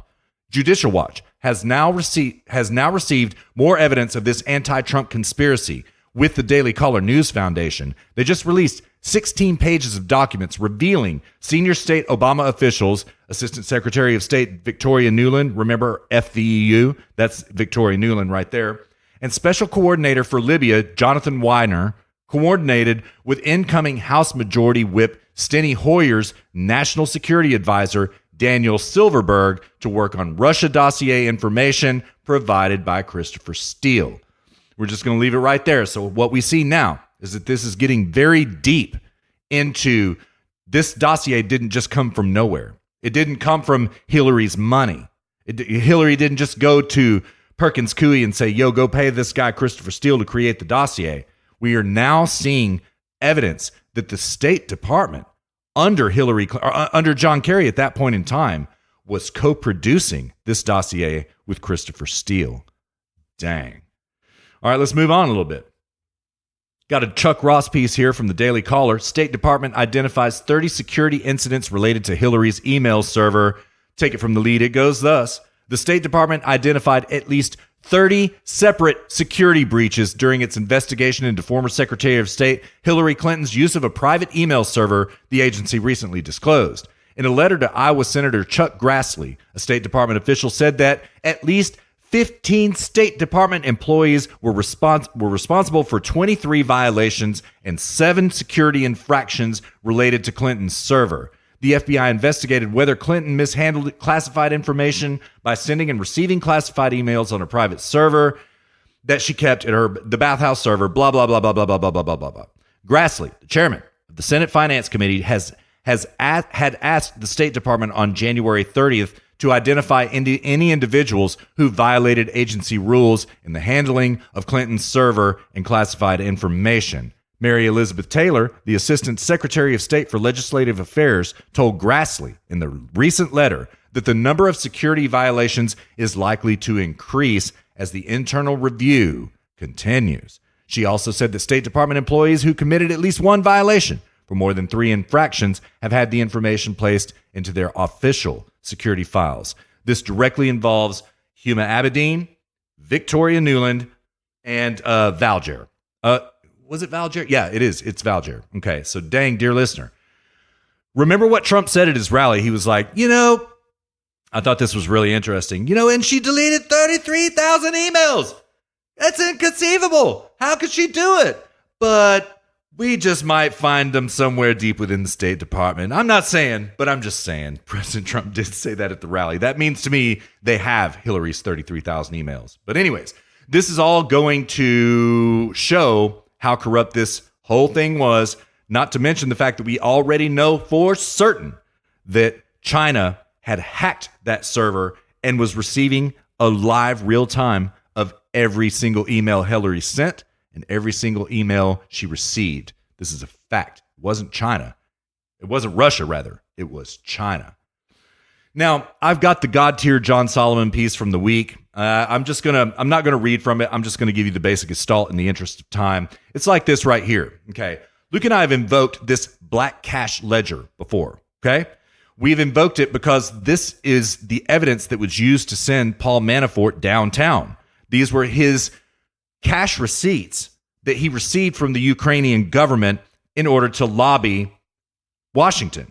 He was working directly with Tony Podesta at this point in time. So why in the hell Tony Podesta has not gone downtown like the way Paul Manafort has is anybody's guess, but it's Mueller corruption. It's not a guess. Mueller doesn't want to turn the light on to his fellow travelers like the Podestas, right? Oh no, too much information could come out there. We're just going to send Paul Manafort downtown in solitary confinement forever. Well, the evidence they used to bust him in his FARA violations was this, quote, black cash ledger, which was received in the Ukraine. Okay. Now, it turns out that the FBI, the DOJ, everybody was informed, just like the Christopher Steele dossier, like, yo, you know what? You probably don't want to use this black cash ledger as evidence. I'm going to tell you why. Number one, Why in the hell is the ledger in the Ukraine and not with Paul Manafort documenting all of these payments to Paul Manafort, right? That really, if it's true information, should exist with Paul Manafort. This is true. The other thing this source said is like, listen, we happen to know that a contractual fact of hiring Paul Manafort is this. He does not take cash. You have to wire him money. So this black cash transaction ledger is probably false on its face because the man does not take payments in cash. He takes them by wire. What ended up happening is that the DOJ, the FBI, and the Mueller probe used that information anyway, even though they knew it was fake. And this is now clearly proven by John Solomon. God tier piece, Mr. Solomon. God tier work. We, the American people, appreciate it so much, Mr. Solomon. Keep doing what you do. There are plenty more things to talk about, Luke, but I think in the interest of time, we should roll, man. What do you think? Sure, man. Let's do it. All right. So we reparations now? Oh, God. Yeah, know, man. Reparations. I can't believe that we're talking about this. Dear listener, recall back in HSP number 36, I believe it was. We played the audio drop from Larry Elder, who said, I can't believe that we're even talking about, who is an African-American man, a conservative talk show host. He's like, I can't believe that we're talking about this seriously. This is nothing but a wealth transfer from people who have never owned slaves to people who have never been slaves. Too true, sir. Too true. So, anyways, I've got a Daily Caller piece here from the lead. Here's the basic gestalt. Okay, let's just. What do we do, Luke? How do we do this? How do we take this down? Do we play audio first? Do we read the facts first? What do you want to do, man? What do you think? Definitely factual analysis, audio, get all that stuff out of the way, and then we can provide our commentary. I think that's always the best format. Okay. All right. Very good. Very good. So the House held a hearing this week to consider Sheila Jackson Lee's bill, which would mandate reparations. This means that you, white man, are paying POCs for their damage that they have been suffering because of slavery. So here's a Daily Caller piece from dropped 3 days ago. It goes thus. This happened on Thursday. A black writer was booed Wednesday for testifying against slave reparations in a congressional hearing. Quillette columnist Coleman Hughes said reparation payments to the descendants of slaves would insult black Americans, further divide the country, and make him and other descendants of slaves, quote, victims without their consent.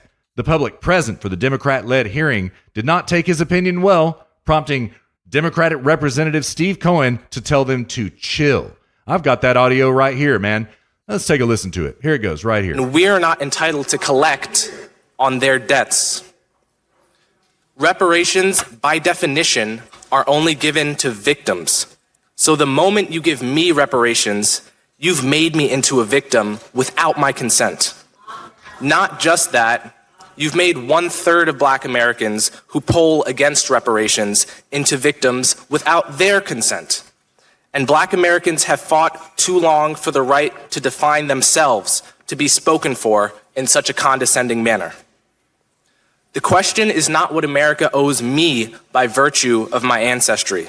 The question is what all Americans owe each other by virtue of being citizens of the same nation. And the obligation of citizenship is not transactional. It's not contingent on ancestry.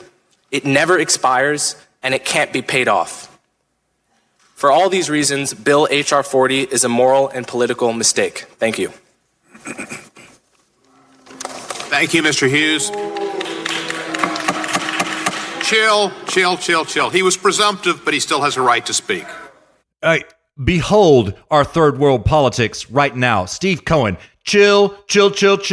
He was presumptive, but he still has the right to speak. How exactly was he presumptive? What was he presumptive of? I assume that the term you mean, Mr. Cohen, is presumptuous, not presumptive. But I imagine also you're too stupid to know the difference in those terms whatsoever. So, very well said, Coleman. What's his name? I'm sorry, man. I'm sorry. Coleman Hughes, right? Very well said. I couldn't agree more. I do think reparations are an insult to African Americans. But, man, here we are in Congress literally debating this right now. And I hate the term literally, but it's true. We literally are having this discussion. I can't believe it, Luke. I simply cannot believe it. It's absurd on its face. It's so, I mean, any way you think about it, it's, I mean, first of all, what are the standards? So this is sort of, the irony here is like, the left's favorite argument against the alt-right is they're just like, well, what is white? What is white? Who's going to be allowed in the ethno state? How do you define that? Are Italians white? So now, yet here they are, reparations. So I would love to throw this back into their face. Be That's like, well, who's great white? Point. Yeah. Who's black? That's a great point. Man. What happens if you're black but you have a white like, so Obama, for example, does Obama get reparations because he's half white, or does he just get half the number of reparations? I mean, I just have so many things to say on this. Another thing, it's like, imagine if you have black friends, right? And you invite them over for dinner. Like, here's a scenario. I mean, I have black friends, I don't have to imagine that, but like imagine a scenario in which you invite your black friends over for dinner.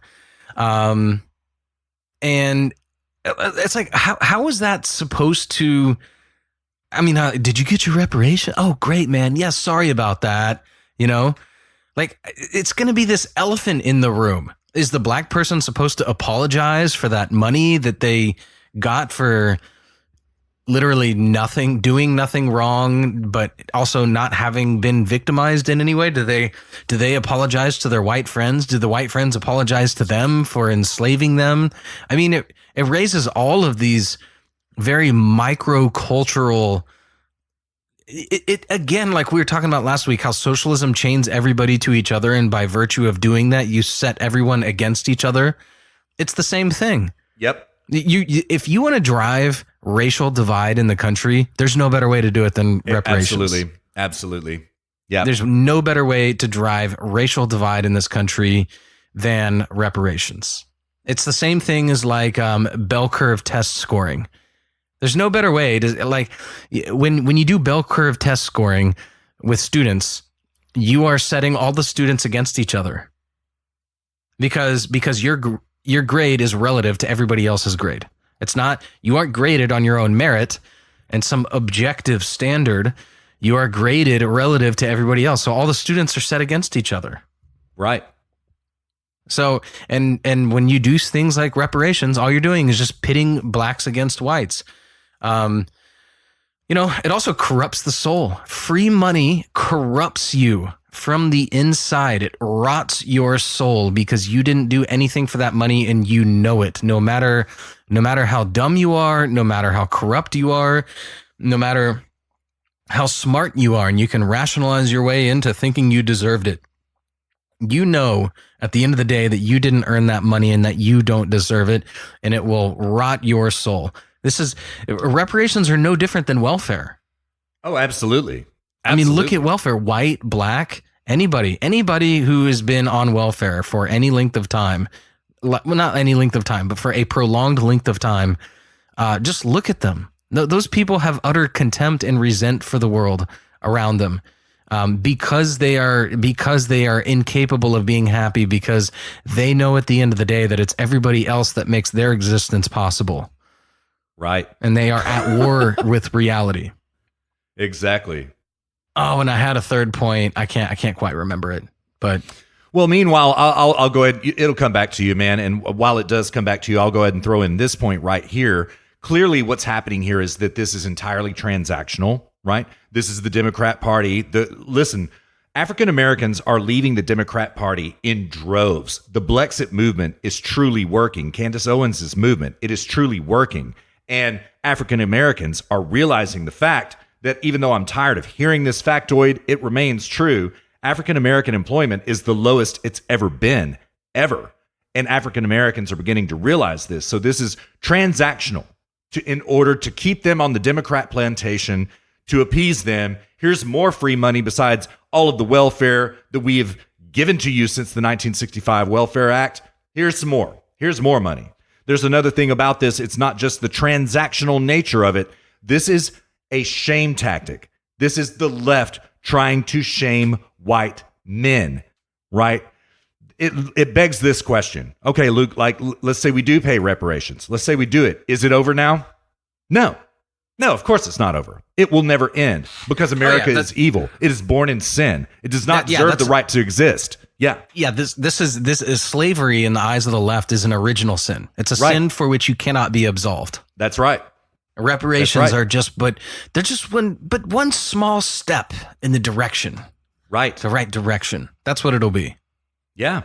Yeah.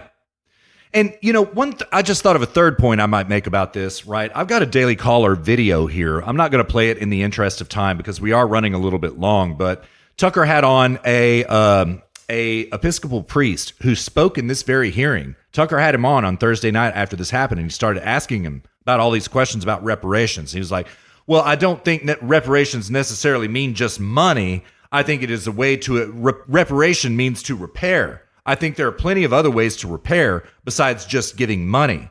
And in this Daily Caller video that I have right here, these people that they interview all say the same thing, which is that, reparations doesn't just mean money. It means this and this and this and this. It means shame white people. Take from white people and shame them. Yeah. It is racist. It is so racist. It is very formulation. Yeah. And right now they're trying to keep it just as undefined and vague as they possibly can so that they can ramrod it through, make white people actually want to repair themselves and repair their relationship with their African-American fellows and slip this through and just after it slipped through, shank you with it. Put the dagger in as deeply as they possibly can. Man, It's despicable. Yeah, I mean, another way to do this, it's interesting you mentioned that. I was talking to a guy from South Africa about a year and a half ago, and he was telling me that it's very hard for a white person a lot of times to get a job in a company in South Africa because there's laws in place where they have to hire like half the company has to comprise black people, has to be composed of black people. Black South Africans. And so he's like, yeah, I mean, we've got all these like highly qualified white people and then they have to bring in, I mean, you know, this isn't a racist thing to say. I'm not being racist when I say this. It's just stating the facts here. But, you know, then like for every one highly educated white person, they have to bring in somebody who's totally unqualified to do the job. So this is why a lot of South African companies are just not well-run companies. It's not because half the company is black. It's because half the company didn't necessarily earn their way into that position. And I could totally see, I mean, we already see that with affirmative action laws. That's already the case. So reparations would just be another form of further bolstering, affirmative action. And, you know, this all is under the umbrella of just identity politics. So you see this happening with women. These companies are like, oh, we're half women now. And, you know, oh, we're half this and half that. And, you know, all it is just, you know, let's marginalize white men at the expense of reality. You know, let's not actually look at skills. Let's not actually look at ability. Let's not look at any of that. Let's just separate. Let's just view everybody and these totally and complete meaningless, just devoid of any value characteristics like race and gender. And then let's organize our society based upon that. Reparations are just nothing more than that. It's total and complete collectivism. And anybody who stands for this is a racist. Some kind of entity. I'll say that. Yeah. Mm-hmm. Yeah. Yeah. Yeah. It's very racist from the very outset. You know. I'm foreshadowing how Peacock closes out this audio break. Oh, good, man. Yeah, they're total racist, collectivist, sexist, and we need to purge this mentality from our society and start viewing each other as individuals again. Absolutely, man. Yeah.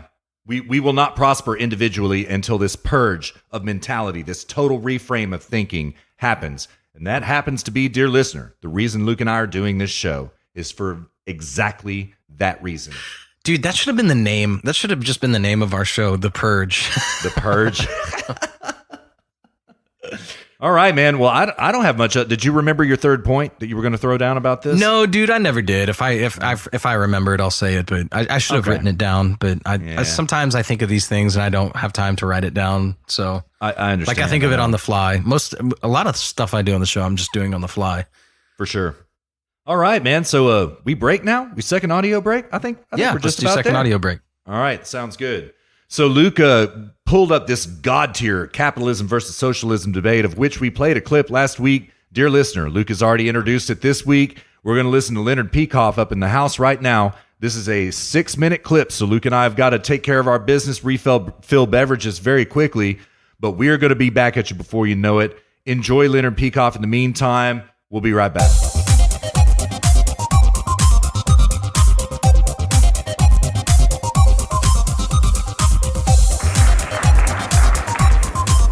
What I hear is the sound of pencils to the right and left of me, and we're now going to find out what they've been coming up with. We'll follow the same order for the rebuttals.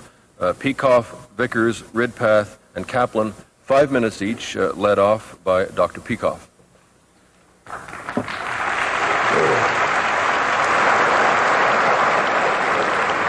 Well, I would need 5 hours to even comment on the number of absolutely fantastic charges made without any content or foundation. And I want to... You're taking my 5 minutes away from me. Don't applaud, please. You're taking away precious seconds here. I want to make a few moral points. I'm going to try to stay on the topic of the debate, which is morality and not Central America. There is no justification for egalitarianism in morality, nor did our opponents offer any. There is no reason why every man should be equal to every other in anything except equality before the law. People differ in their intelligence, in their morality, in their honesty, in their conscientiousness. And if you talk about social justice, as one of them did, justice consists of gaining what you have earned by your own efforts, not in an equality which requires somebody else's production to be taken from him and given to you when you didn't earn it. With regard to the claim that we are concerned with property rather than people, we deny such a dichotomy. People cannot exist without property. They're not ghosts. A system which preserves human freedom has to preserve the right to the physical goods that you yourself have produced. Otherwise, you can be free in heaven, but on this earth, you have to take orders from the government. So if you're talking about freedom, that has to include the freedom to own property. And that means private property. If I have to get the consensus of the people in this room, let alone of the whole country's government, before I can act, I am a slave. And any communal ownership of property necessarily means the negation of all rights. It means dictatorship, and it is of absolutely no difference whether it's achieved by majority rule or by a minority coup. If I am not in the majority that voted, once they establish this system, I am just as much enslaved. Doesn't make any difference how many people voted for that government. So I don't even recognize such a phenomenon as democratic socialism. Once it's socialism, that's the end of anybody's power except the power of the government. There's many misrepresentations of our view. Our opponents seem to confuse us with the moral majority in the United States.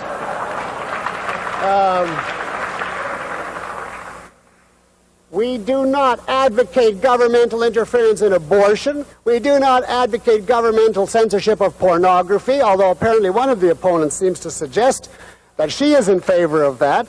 We do not advocate, we are not, quote, conservatives in the sense of we want government control of the mind.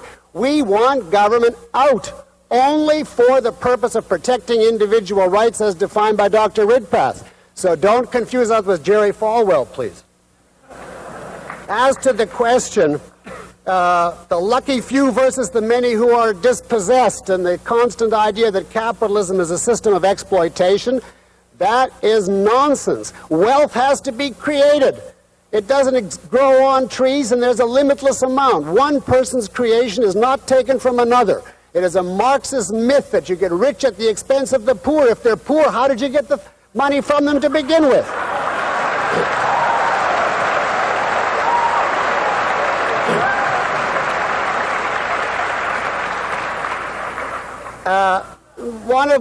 I'm just making these scatter shots because I need 12 hours just to make a dent on how many falsehoods you heard. One of my opponents interchangeably equated cooperation and commitment to the community. Now, commitment to the community is a very dangerous thing. Is that the end, or I have a minute? Commitment to the community is what any dictator advocates, because the question immediately becomes, who is the voice of the community? The community doesn't speak with one voice unless you have Adolf Hitler or his equivalent. Commitment to the community means obedience to the Fuhrer. Freedom means individualism. It means you are committed to your own life and you are not a serf of the community. That is an entirely different thing from cooperation, which term she used. Cooperation is peaceful human agreement to do something together. The difference between cooperation under capitalism and under socialism is under capitalism, if you don't want to cooperate, you go your own way. Under socialism, you have a gun held to your head. That is what the difference is, because that's what the function of government is.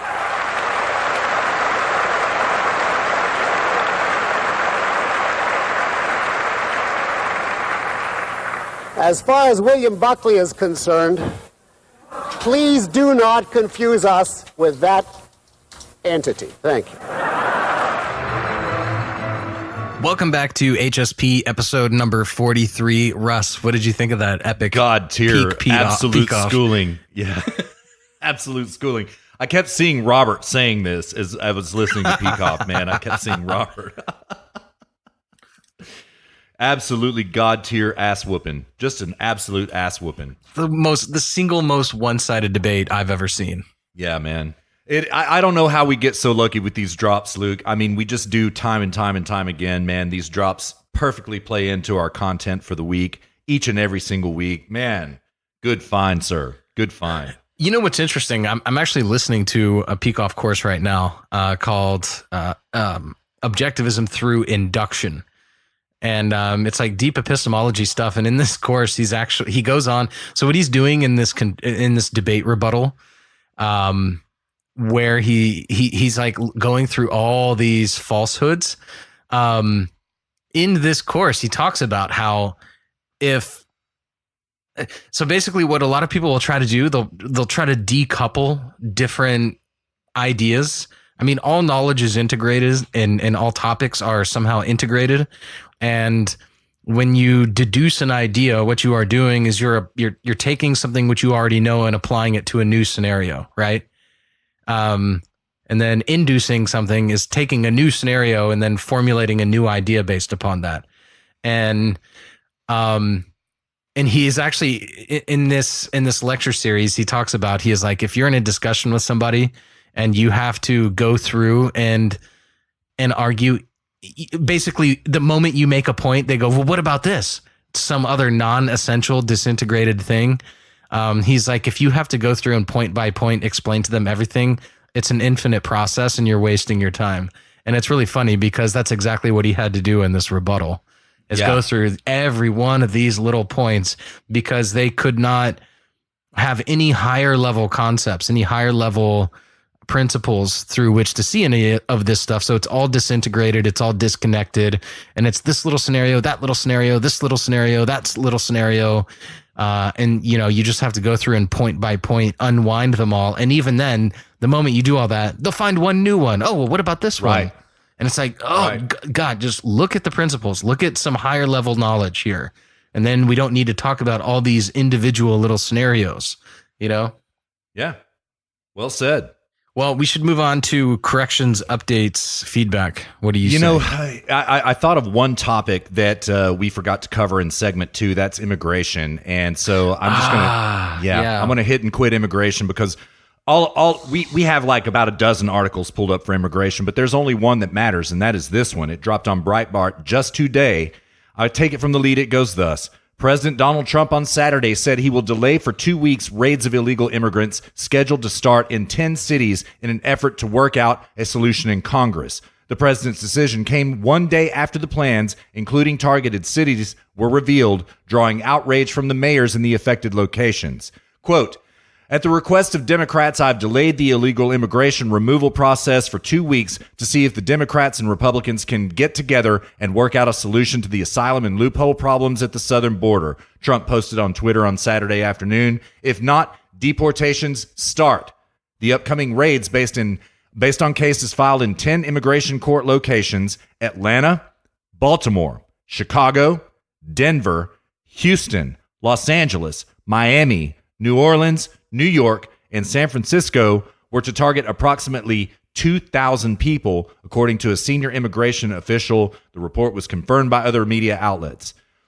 All right, so I'm not going to read any more of it just in the interest of time, but way to go, Trump. This is how you lose. This is how you lose 2020 right here. Listen, dear listener, Obama deported so many more illegals than President Trump has done so far. So many more. Like, it's not even comparable. This is his signature platform of his campaign in 2016 and 2020. This is it. And he's cucking. Mr. President, respectfully, the HSP boys love you so much.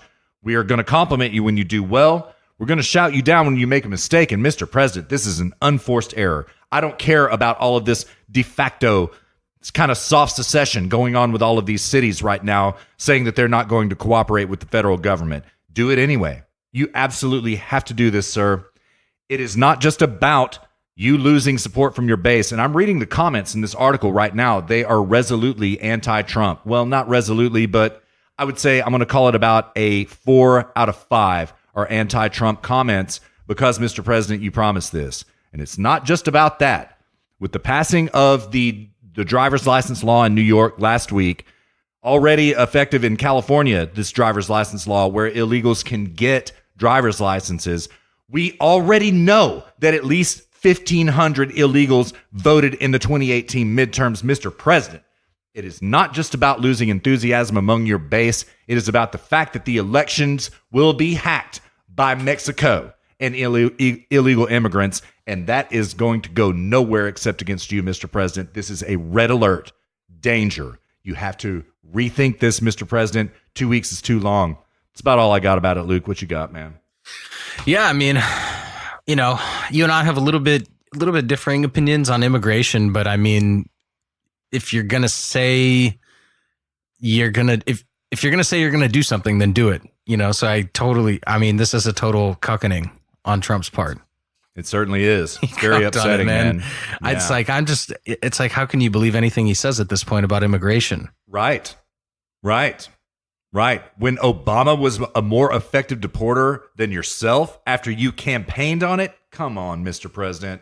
Seriously. Yeah, I mean, you know, we've got record immigration and low deportation. Yep. You know, by the left standards, Trump's the most immigrant-friendly president we've had in like 20 years. Absolutely, he is. Absolutely, yes. And then he keeps on cucking, saying, "Oh, you know, I love these DACA kids. I'd probably sign a DACA bill if you passed one, Mr. President. That's not what you said you were going to do." And danger, Mr. President. Red alert. Trust the HSP boys on this. We know you do listen.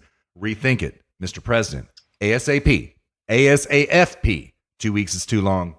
2 weeks is too long, man. And I think that's the goddess tier point of all. Despite all of this leftist shrieking, the point that Luke just made is 100% correct in terms of H-1B immigration, in terms of which I BTFO'd H-1B immigration in Bots, Thoughts, and Drops number 10. Go take a listen to it. Absolutely BTFO'd in terms of legal H-1B immigration, H-2B immigration, and illegal immigration. Donald Trump is really doing the goods for the Democrats despite all their shrieking about it. Man, he's really knocking it out of the park for the left right now, and that is the truth. And this has to change. Next time somebody says that, I'm going to be like, what are you talking about? Trump's the most immigrant-friendly president we've had in 20 years. Measurably true. Absolutely measurably true. Yeah. I'm going to do that next time somebody says that. Somebody's like, oh, he's racist. Oh, okay, yeah. Towards whom? Well, immigrants. Yeah. Well, I mean, not really. You know, the numbers would suggest that he's the most immigrant-friendly president we've had in a long time, actually. Yeah.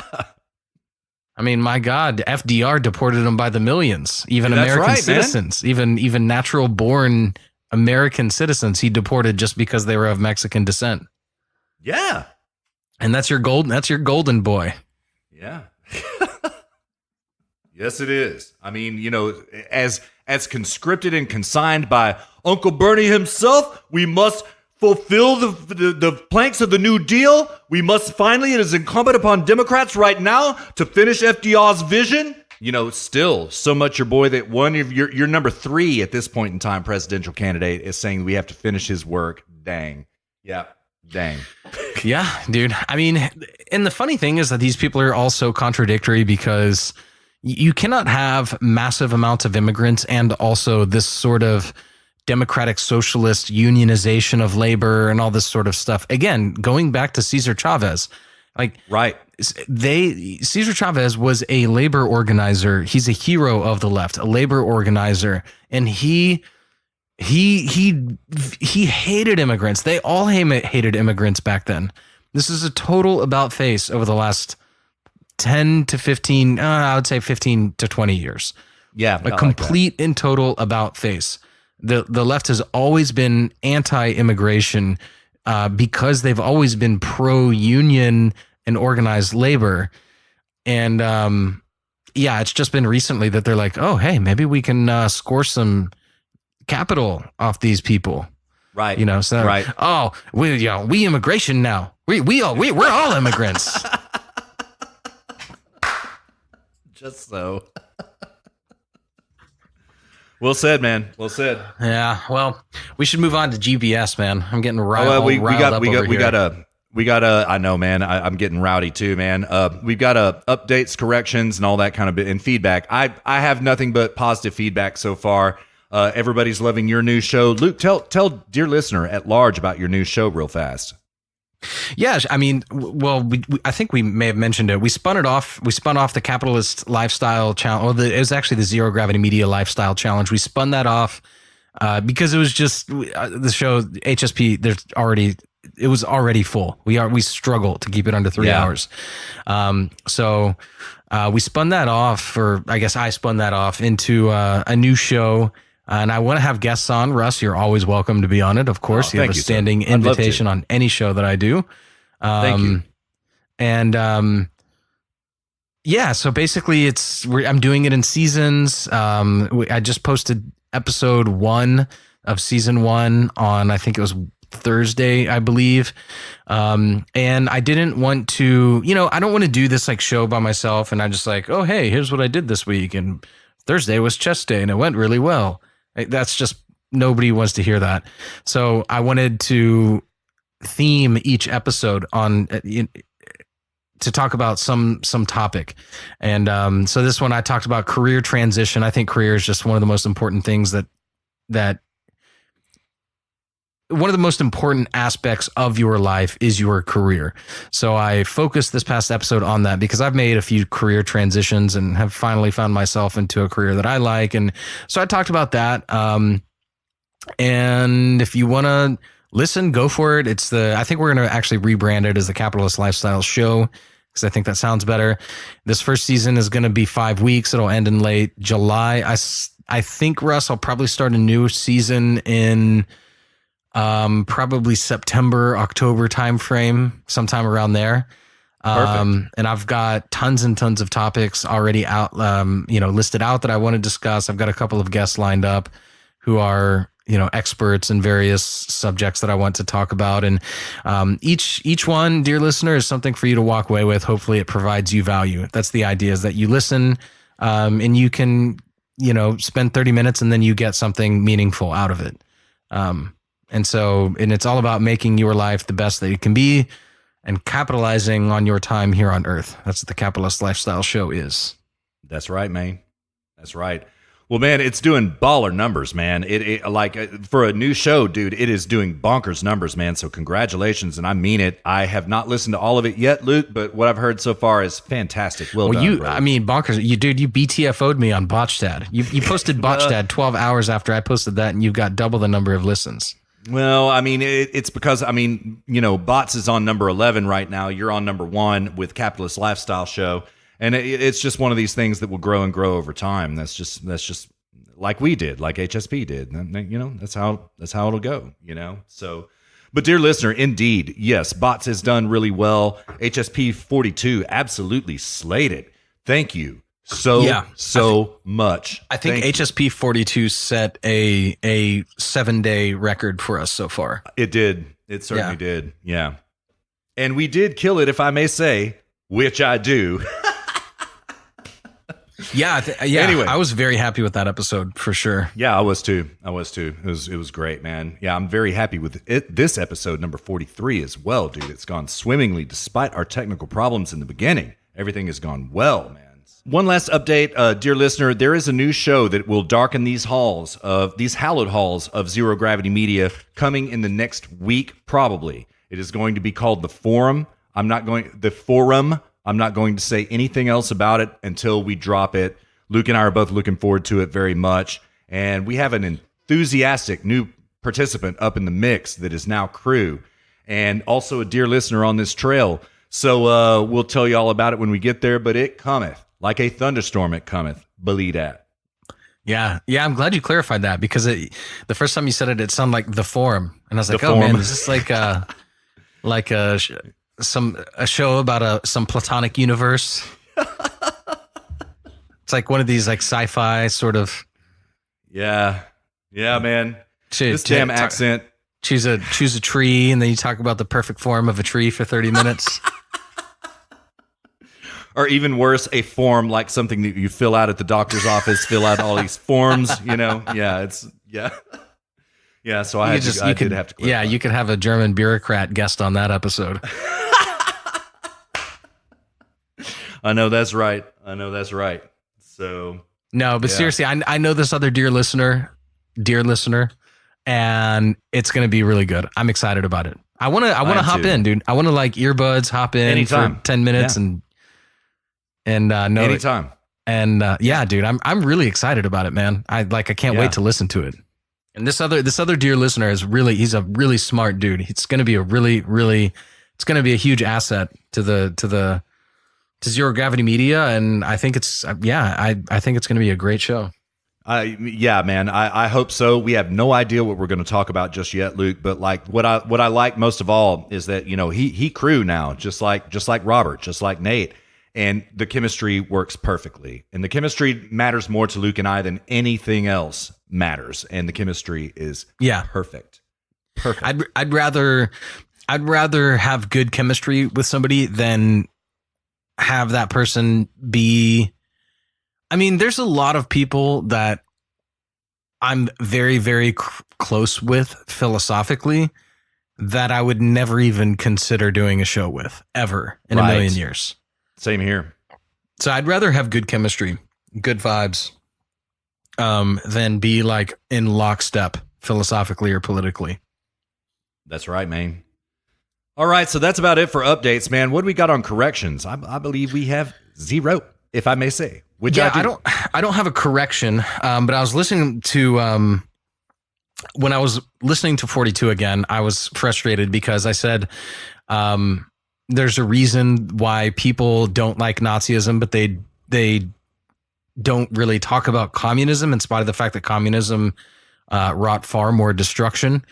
And I never actually said what the difference was. I went on talking about communism, and I was like, oh gosh, I got to clarify that. So it's not really a correction, but the point that I meant to make that I didn't actually make was that the reason a lot of people don't like communism, or I'm sorry, the reason that people don't like Nazism is because it is fundamentally racist. It's a racist ideology.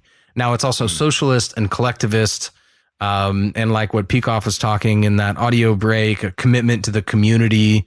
I mean, that is Nazism through and through, commitment to the community, blood and soil sort of a thing. So the reason they don't like Nazism, though, is because they can point to something like racism. You can't really point to communism and necessarily say racist. It's classist. It's economic classism.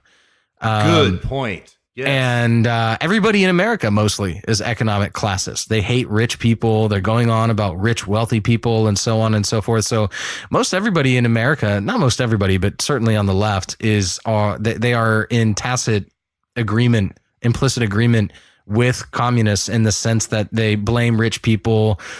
They believe that profits are expropriated, unpaid wages, wealth is theft, this sort of thing.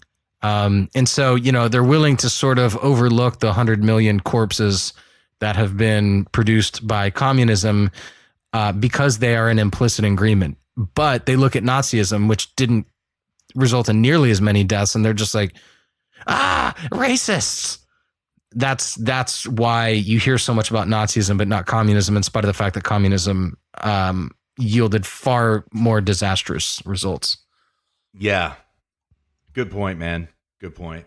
Yeah. I was like, I never made that point. So I had to clarify that. But not correction, didn't impact our correction rating. Well, that's good. That's good.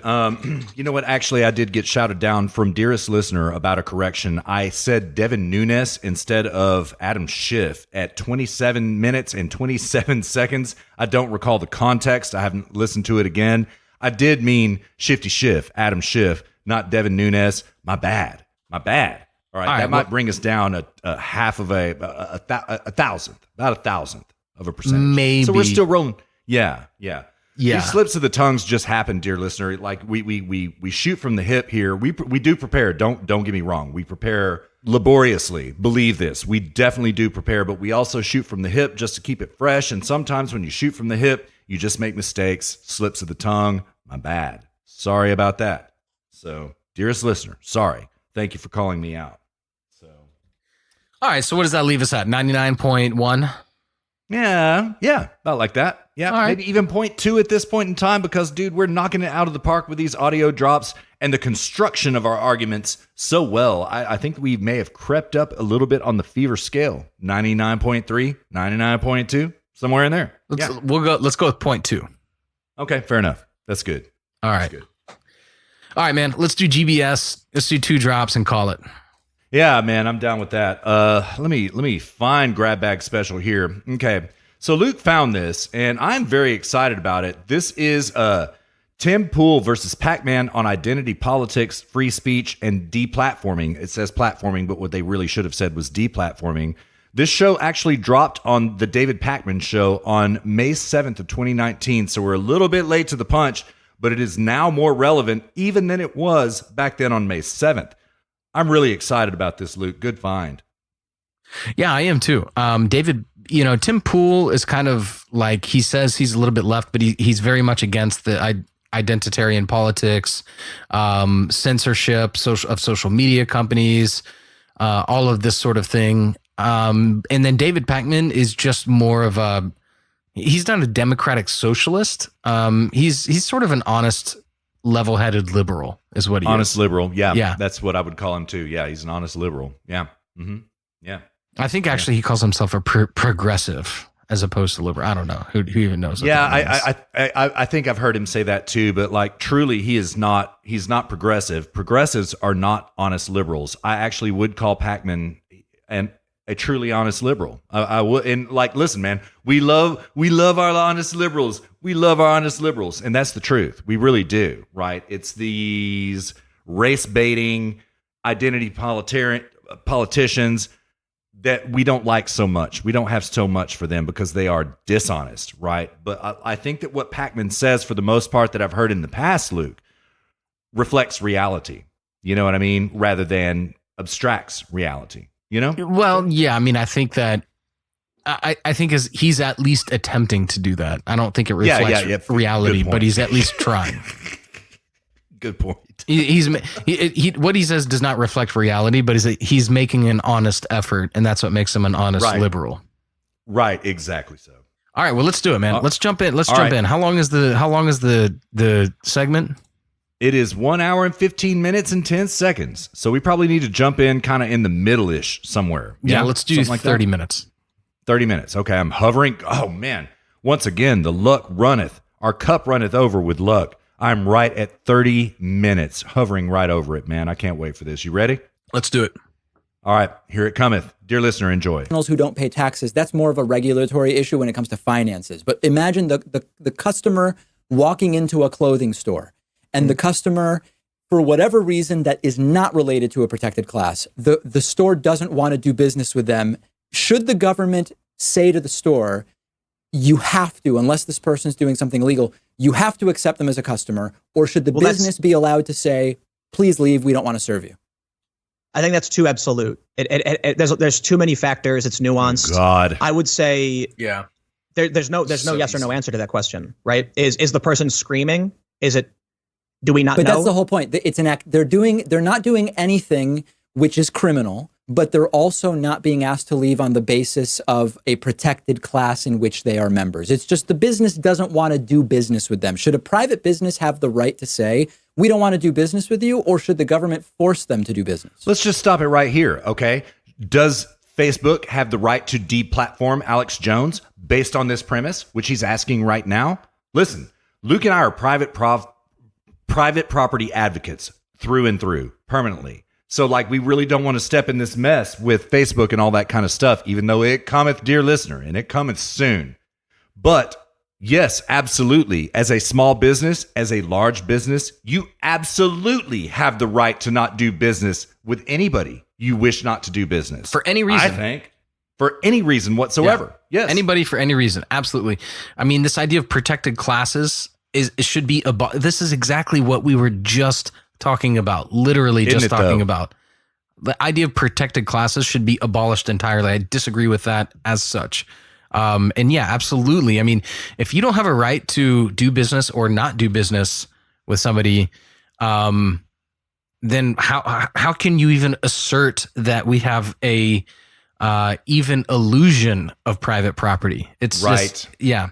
But I want to, dude, hit play. I want to hear Tim Pool's response to that. Okay, sorry about that. All right, here it comes. And man, Tim Pool is kind of cucking a little bit right here. Oh, that's totally. too absolute. Well, this is you just can't say it. Yeah. You know, this is why, like, you know, you have somebody like Tim Pool who knows everything about what's going on.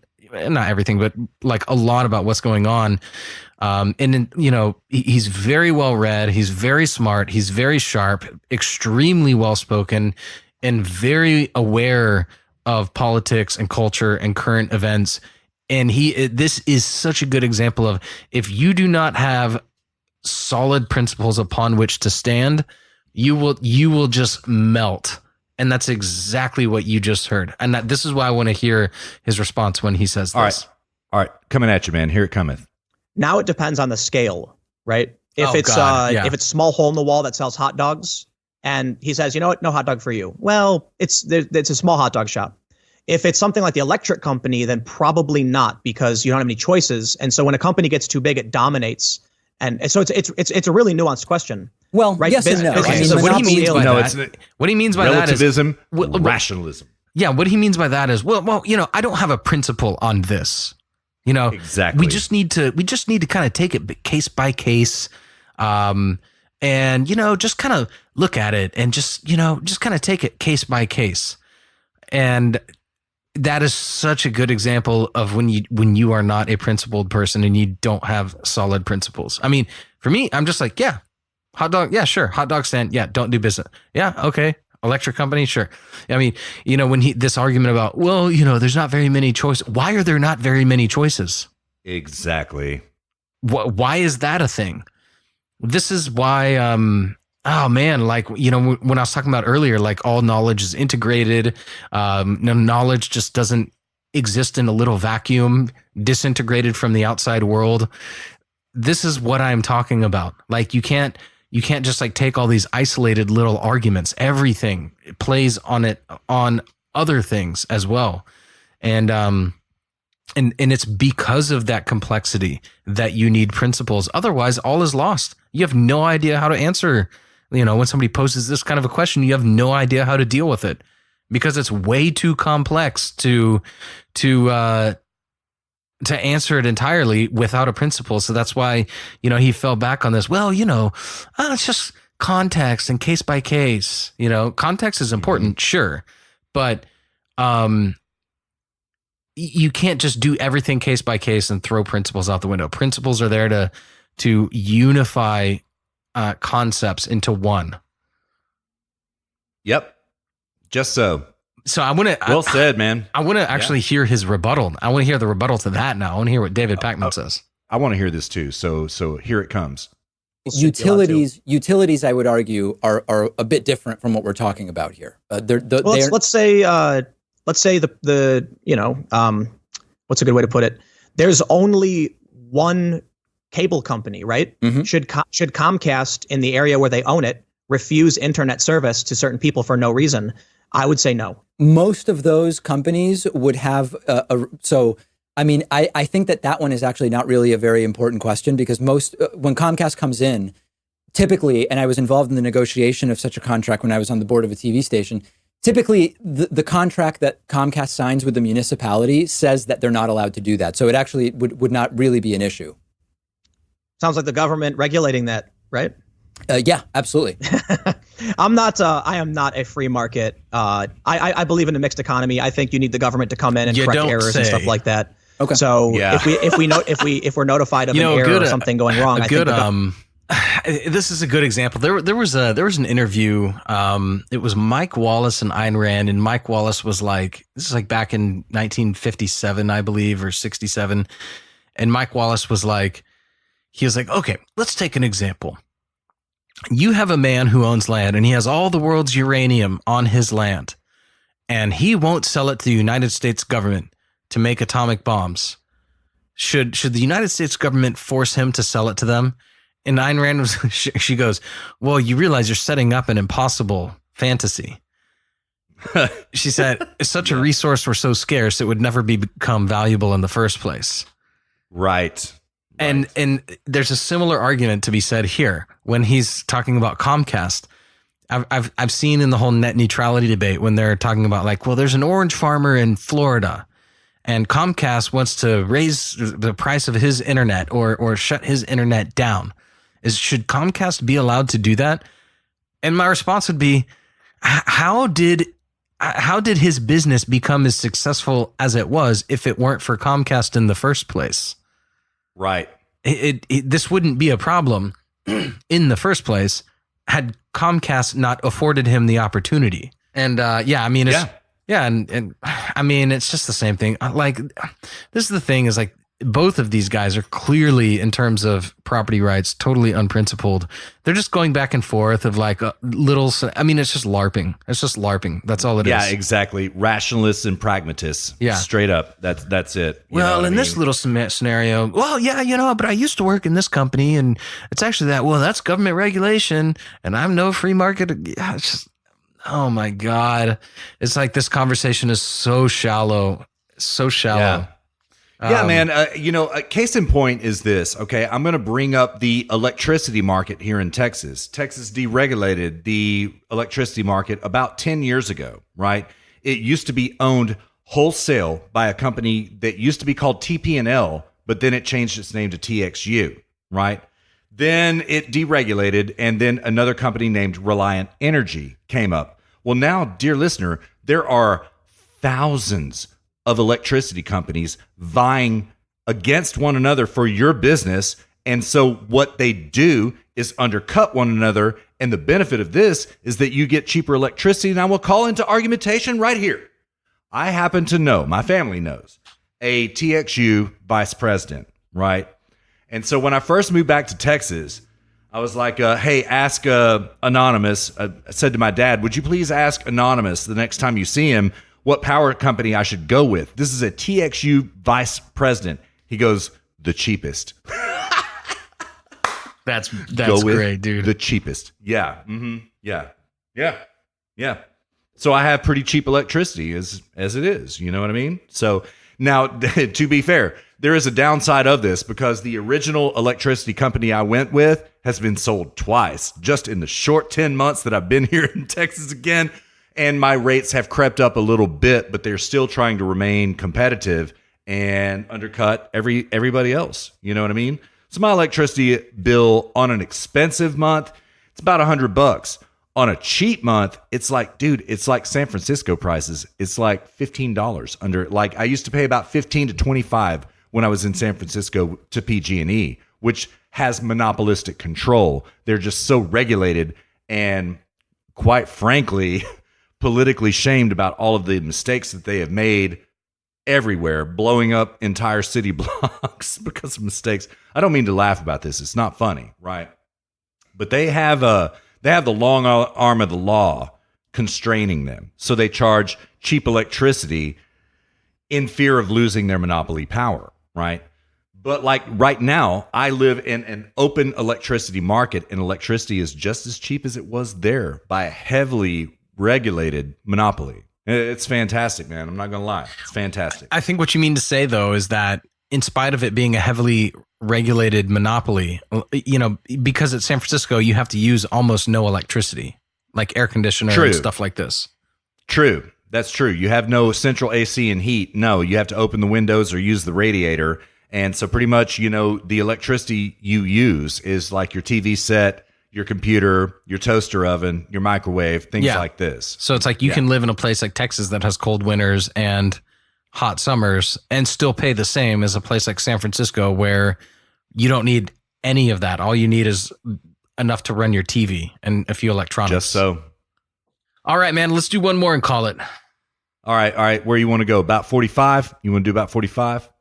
Yeah, let's do it. How long did you say it was? It was an hour or something? Well, hour and 15 minutes and 10 seconds. All right, let's do minute 50. How about that? 50. Okay, here we go. All right, I am hovering over 50 minutes and 2 seconds. Here it comes. Making anyone speak. I'm just saying that as a matter of company policy, we refer to people on the basis of the pronoun that is associated with their gender identity. Seriously? I'm not forcing anyone to say anything. You can sit there at your computer and write emails and not talk to anybody. It's just a company policy, right? I'm just saying that's the policy of the company. If you don't enforce it, I mean, it's actually a tough question. I'm not a lawyer. I wouldn't be able to answer. I mean, I guess what we're building to, though, is at a certain point, if it's not violating someone's status as a member of a protected class by intent, as we already talked about, intent and impact are sort of two different things. I don't know legally how we tell Twitter they can't have a policy on how people should be gendered. I think it's an issue of developing the civic and figuring out where we draw the line. And I think you disagree that Twitter should, and I think the line is probably in a different place. I'm not even sure, honestly. Like, I totally get your point, which is, what about accidental misgendering, right? Like, I mean, I think that creates more, even more. I think the gendering on Twitter thing is an edge case, and I resist sometimes the instinct to get drawn into edge cases as representative of the whole. But even within this edge case, what about accidental misgenderings? I mean, I don't know. People have been banned for that. God, there was Russ. Yeah, that made it uninteresting. I know it. I couldn't agree more. Although Pocahontas herself did come out this week and recalled and told on a radio show her tale of how ashamed I was when I misgendered this one young child. Oh my God. The fact that we're having this conversation about misgendering is abhorrent. It's absolutely contrary to reality. Listen. Be gay if you want, be straight if you want. HSP boys love you equally, one and all, right? But you can't go against nature. You cannot change nature. You simply cannot change the reality of what your gender is, period, right? And so this whole conversation about misgenderization is disgusting, man. It's stupid. Yeah, I like, you are not misgendering somebody. They are misgendering themselves. That's just so, Luke. Just so. I mean, I get it. Like, I'm sure some people have like issues where they feel as though they are, gender dysphoria and things, but that is a mental, obstacle. That is something you need to try to fix mentally, not physically. Like your physiology, your physicality, your biology, that, like you were saying, Russ, like that is in line. That is what reality is. And you're just trying to alter the reality of the situation when you're trying to do all of these absurd things like gender reassignment surgeries and all this. Like, get your mind in line with reality, not the other way around. But I mean, then again, I'm also not a psychologist. I'm not any of these things either. So I don't want to purport to be an expert on that. But I mean, specifically as it relates to this conversation about like misgendering, like who cares? Who cares? This is such a small percentage of the population. And they're like, well, why are you so insensitive? Where do you even come across this? I'm on Twitter all the time. I don't even get it. Where does this happen? Somebody show me. Is there like a thread you have to go onto where you can go misgender people on accident? I don't know. I don't know either, Luke. Listen. Trannies, we're not laughing at you. We're not shouting you down whatsoever. We just don't get it. That's all. I mean, we happen to be realists here in these hallowed halls of Zero Gravity Media and HSP. We just don't get it. That's all. You know what I mean? When you like walk into a board meeting, are you gonna ask everyone for their pronouns? Well, there is this show right now on Showtime called Billions that invokes this exact situation. My pronouns are they, them, and whatever. You know what I mean? Yes. Yes. And it portrays the tale of a hedge fund. And so these types of things happen in board meetings. So, Luke, that raises, where I see this? Do you know where I see this misgenderization happening? In fiction, not in real life. Right. That's the fact of the matter right there. Yeah. In fiction. Yeah, indeed. You're absolutely right. All right, well, we should call it, dude. Yeah, definitely, man. Definitely. All right, dear listener, thank you so much for riding along with the HSP boys for episode number 43. Luke, fantastic show, brother. Way to put it down, man. Yeah, way to throw down. Great show, man. All right, so dear listener, once again, thank you so much. We are going to be back at you next week with episode number 44. You believe this? You take that check to the bank and cash it. We will be back at you before you know it. Luke, you take care of yourself, brother. You too, brother. Take care.